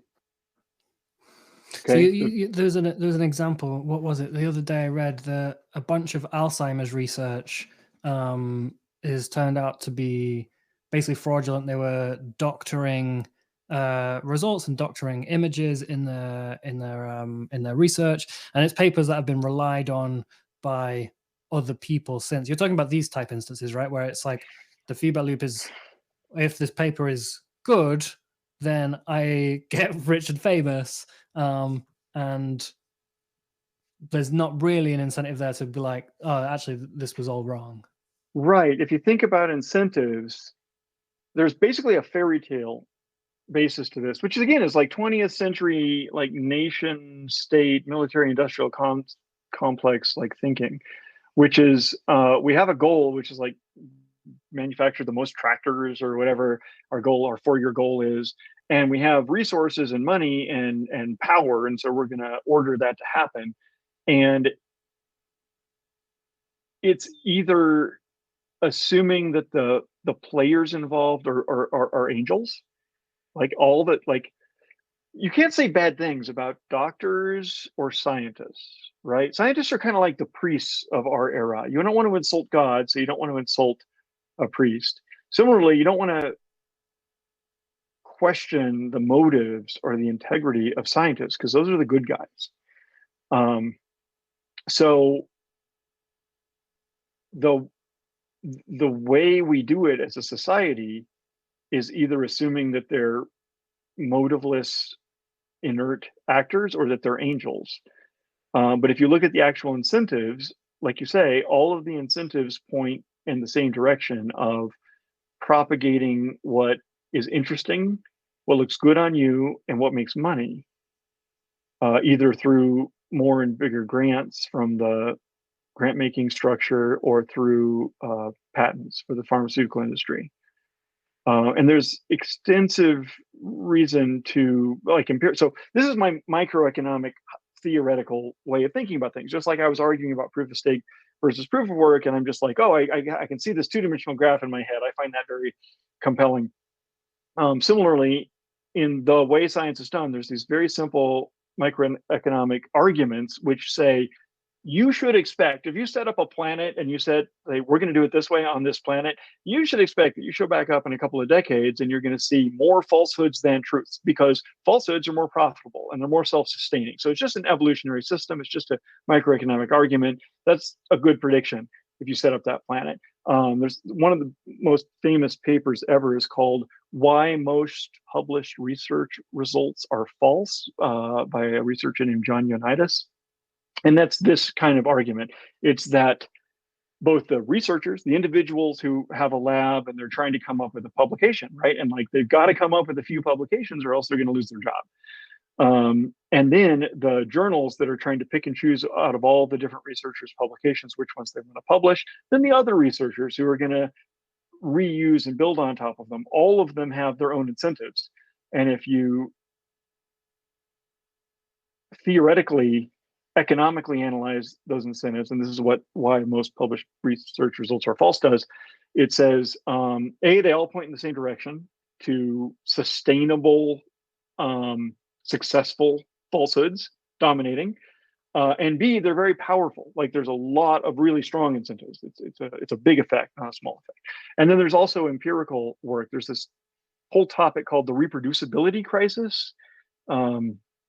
There's a researcher and writer named Brian Nozick, who's the best person to follow on Twitter if you want to hear about the reproducibility crisis.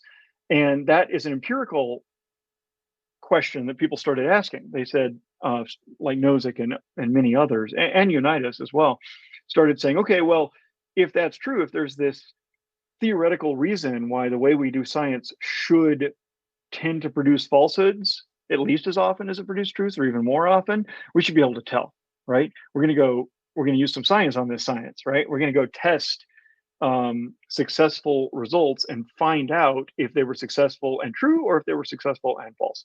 And the reproducibility crisis is that more than half of them, of the most successful results, the most widespread, the ones that are taught in all the college textbooks, the ones that most other scientists and doctors and policymakers and everyone believe and rely on, most of those are false.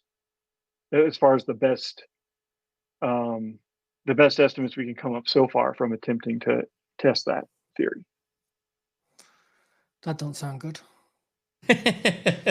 Yeah. So anyway, you asked an off-the-wall question, and that's something I've gotten really fascinated by. And it's one of those things that I had to put on hold because of Zcash. Or like the majority of published results in like science papers that form the basis of education false, and that when they reproduced the experiment it yielded different results. Yeah, I don't have the numbers at hand, so don't hold my feet to the fire, but I think they've done a few. I've read a couple of different experiments or investigations where they look into this thing.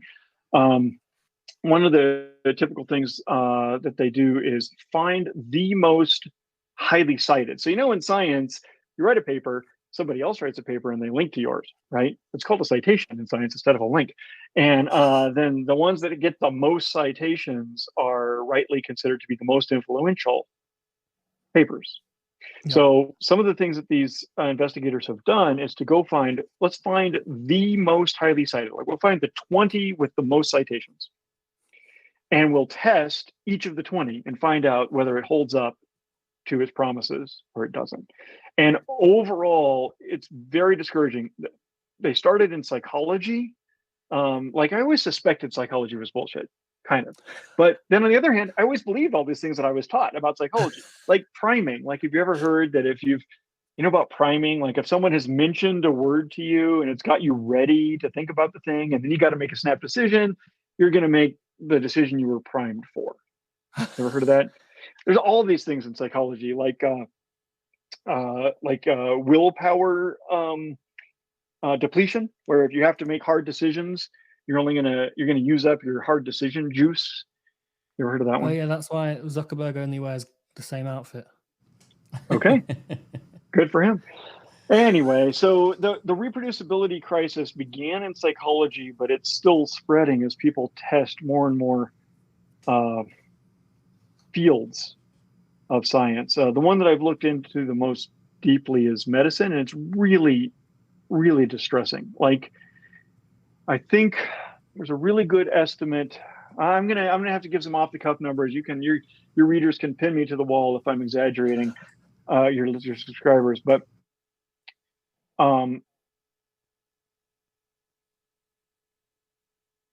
something on the order of a third of the procedures that your general doctor might suggest to you, like take this drug, take this surgery, wear this device, have this thing done to you, whatever it is.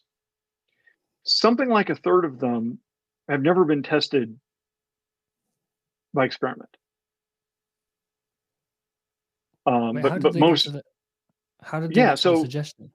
Right. So a lot of the Western medicine practices are basically folklore from the 20th century. Like during the 20th century, this was like the age of science, and the Western thinkers and practitioners said, we're going to throw out all this superstition from the previous century, all this witch doctrine and whatever, and we're going to come up with scientific things. Well, by what they meant in the mid 20th century by scientific things wasn't things that have been tested by experiment. It meant to them things that came with an explanation that connected with their theories. Like they're real big into germ theory. Germ theory was huge. Germ theory was like at the top of the market, or whatever you guys say in trader land. And then vitamins were really huge, and they formed a lot of the things you still see today in modern medical practice originated during the 20th century as what I would consider to be like a plausible hypothesis. Like there was a thing where they used to like break the bones in your feet to try to reshape your feet because they thought it would improve or prevent a problem or something. And the common thread here is that these practices were never subjected to experiment. Okay, so they were plausible and they were scientific, meaning that all the scientists agreed, oh, yeah, it totally makes sense. They would all nod their heads about this thing. So one of those empirical research results by Unitas and fellow researchers, I think they looked at the 20 most highly cited papers about medical interventions. All right, so take all papers about medical interventions. Now we're going to filter out with a SQL query the ones that were published before the thing was ever tested by experiment, but it was subsequently tested by experiment. And now we're going to take the 20 most highly cited ones. I think it was 19 out of 20 or 20 out of 20 that were refuted by the later experiment. Mm. And what's interesting about this is it wasn't 50-50 or close or random, because that means the process of publishing and propagating that scientific consensus is not like a stopped clock that's right twice a day. It's consistently wrong because falsehoods are more profitable than truths. Yeah, I remember something related to this in the to do with like the creation of oxycodone or whatever, and the heroin problem in America, and a ton of the research that got oxycodone the medical grading or whatever, I don't know the exact details. The medical grading that it got was like this citation of a paper that cited another paper that cited another paper that cited a medical journal that cited a page in a paper, and it was just a letter that someone had written in with their opinion. There's like these daisy chain of citations, and then the like FDA were like, yep, seems good, look, they've got loads of citations, which is pretty crazy. I don't know if that's true or not. It's in my head for some reason. Sounds plausible from things I have looked at. I haven't looked at that one, but it's very similar to many stories that I have studied carefully. Yeah, I'm gonna have to read more about this because I don't know anything about it, and what you're saying sounds reasonable, a little bit scary. I don't understand how the world continues to operate, but I'm unable to really reply. But I will read about it because it seems very interesting. Ledger, cool. We've been going 2 hours 15. Do you want to do some questions from chat and wrap us up? Yeah, I was just thinking FTX needs to list germ perp so we can short the germ economy. Germ theory? Yeah. That's probably already a coin, let's face it. Yeah, it probably is. Chat's giving recommendations more than questions. They're telling me I need hair plugs. Hair plugs? Yeah, apparently. So you can have hair like Cobie's? Yeah, I don't think that would work for me in any way. I couldn't possibly do that. I think you should do it. Grow it out as long as you can. I'll shave my head. You grow it out. No, mine would not look good. I'm bullish on golden locks. I'm not sure what questions we have. Trader Jack says, ask him if he is a Fed. He has to say yes or no. That's funny. I've been told that I'm a Fed as well because of the Coinbase thing. What's the Coinbase thing? Oh, yeah, I saw that. That was pretty cool. Cobie's causing SEC. I was dunking on Coinbase. You're a vigilante. Yeah, I was dunking on Coinbase for a year, and then like eventually one of the things I was dunking on turned out to be actual crime. I genuinely thought they were maybe just leaking data because their API used to leak, and I thought they were unable to fix it and they were incompetent. But no, it turns out it was actually an insider trader. That was really interesting. But it's annoying because the shit goes on this dude who's like, just doing his thing, trying to make $1 million, instead of on the institution that ignored the problem for over a year, 18 months. Yeah. Anyway, that's what's funny about the whole thing is like everybody saw coins pumping before they got listed on Coinbase, before they got announced for a long time. And then you said something about it and it took off to an extra degree. And then some government official was like reading your tweets. Was like, I guess we should look into that. Yeah. I mean, like they should have solved that a year before. But anyway, does Zooko own any NFTs? No, I currently don't own any NFTs. Currently? Does that mean you sold them, or I mean you never have? Sold the top. I have never owned an NFT yet, to my knowledge. If you had to own, if you were buying one NFT, do you know what it would be? Like what? Oh yeah, it would be a Cypherpunk Zero NFT. What's that? Those are. It's a thing that my company made with an artist named Stranger Wolf, and it's associated with like a story or a comic book about cypherpunks in the future. And there's all these weirdos on the internet who are totally into it and like tell stories around it with each other. So I think that's pretty cool. Is it on a And yeah, I'm planning to get around to figuring out how NFTs work so I can own one of those. Where make it my Twitter avatar. Where is this NFT that your company created? What chain is it located on? I don't know. we're getting to the future where you don't care what fucking blockchain and you don't care what fucking data center. You care what your right NFT now is we're not there. and what I want to asset go you're buy on. it.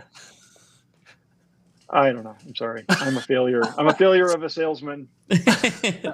You qualified early on. I'm an engineer. It's bugging me that guy asked if I was a Fed because it reminds me of this theme that I've been thinking about, which is it never ceases to blow my mind. Okay, so coming from engineering, right? Like that's my background. It just never ceases to blow my mind how a narrative can survive and thrive when the facts are like completely the opposite. Does that make sense? Anyway, there's this subgroup of Monero fans who think that I'm like in league with the government. And it just blows my mind because like I've literally devoted 30 out of 48 years of my life to the opposite of that. And I still am, but it doesn't matter. Return of the Squirrel had a good point using one of your arguments. Fallacies are profitable. So the chat was taking your advice. Yeah, that's a good point. I didn't realize people actually listened. I thought they just sat here and made fun of us. I think okay, so that was a yes though, right? It was CIA. Yeah.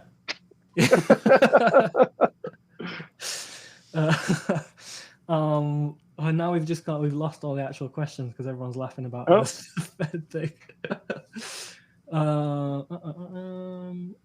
I'm not going to ask you a theory on who Satoshi is, which is one of the questions, because you don't know and you wouldn't say if you did. Because I want to honor Satoshi's consent. Yeah. Same. Go. That's why I'm not sure who Satoshi is. Someone said, what music do you listen to and will you see a rock concert this summer? Mars Junction. I go to that.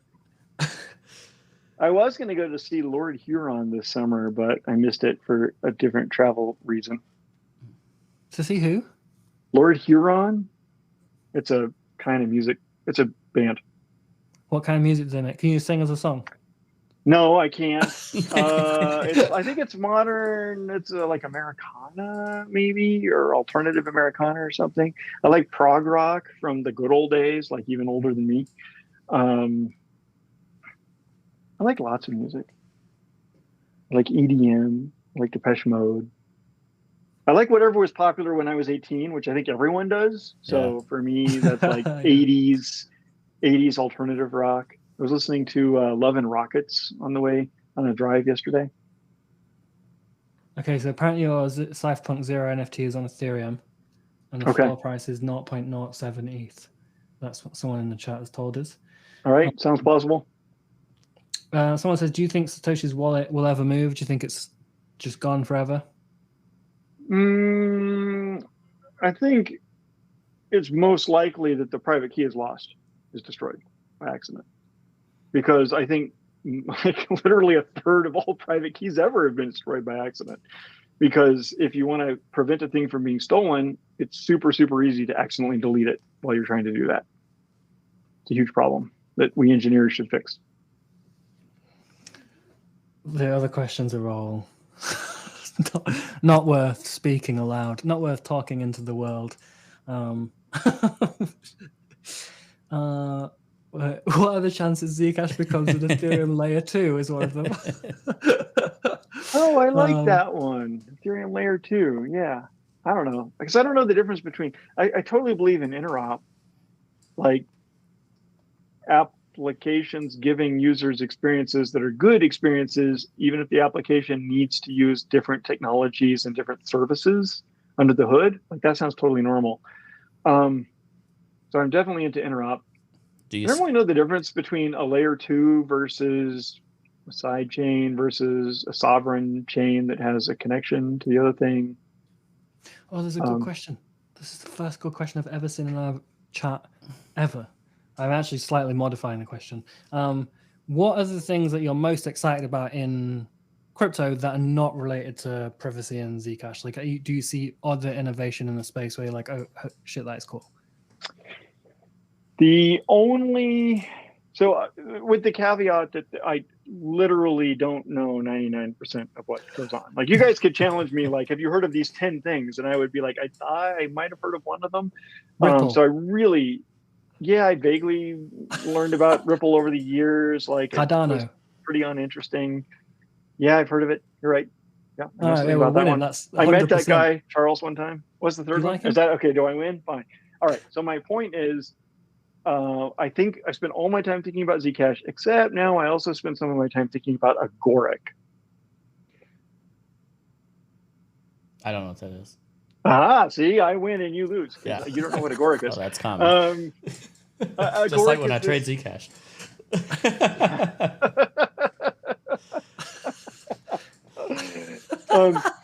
In 1999, I went to a cryptography conference on the island of Anguilla in the Caribbean. And I met this guy who turned out to be one of the most influential scientists and also a personal friend that I just love and admire, like I love and admire Vitalik. And his name is Mark S. Miller. And for decades, many decades, he's probably the longest serving scientist who's still actively working today in the fields of like computer security and cryptography and things like that.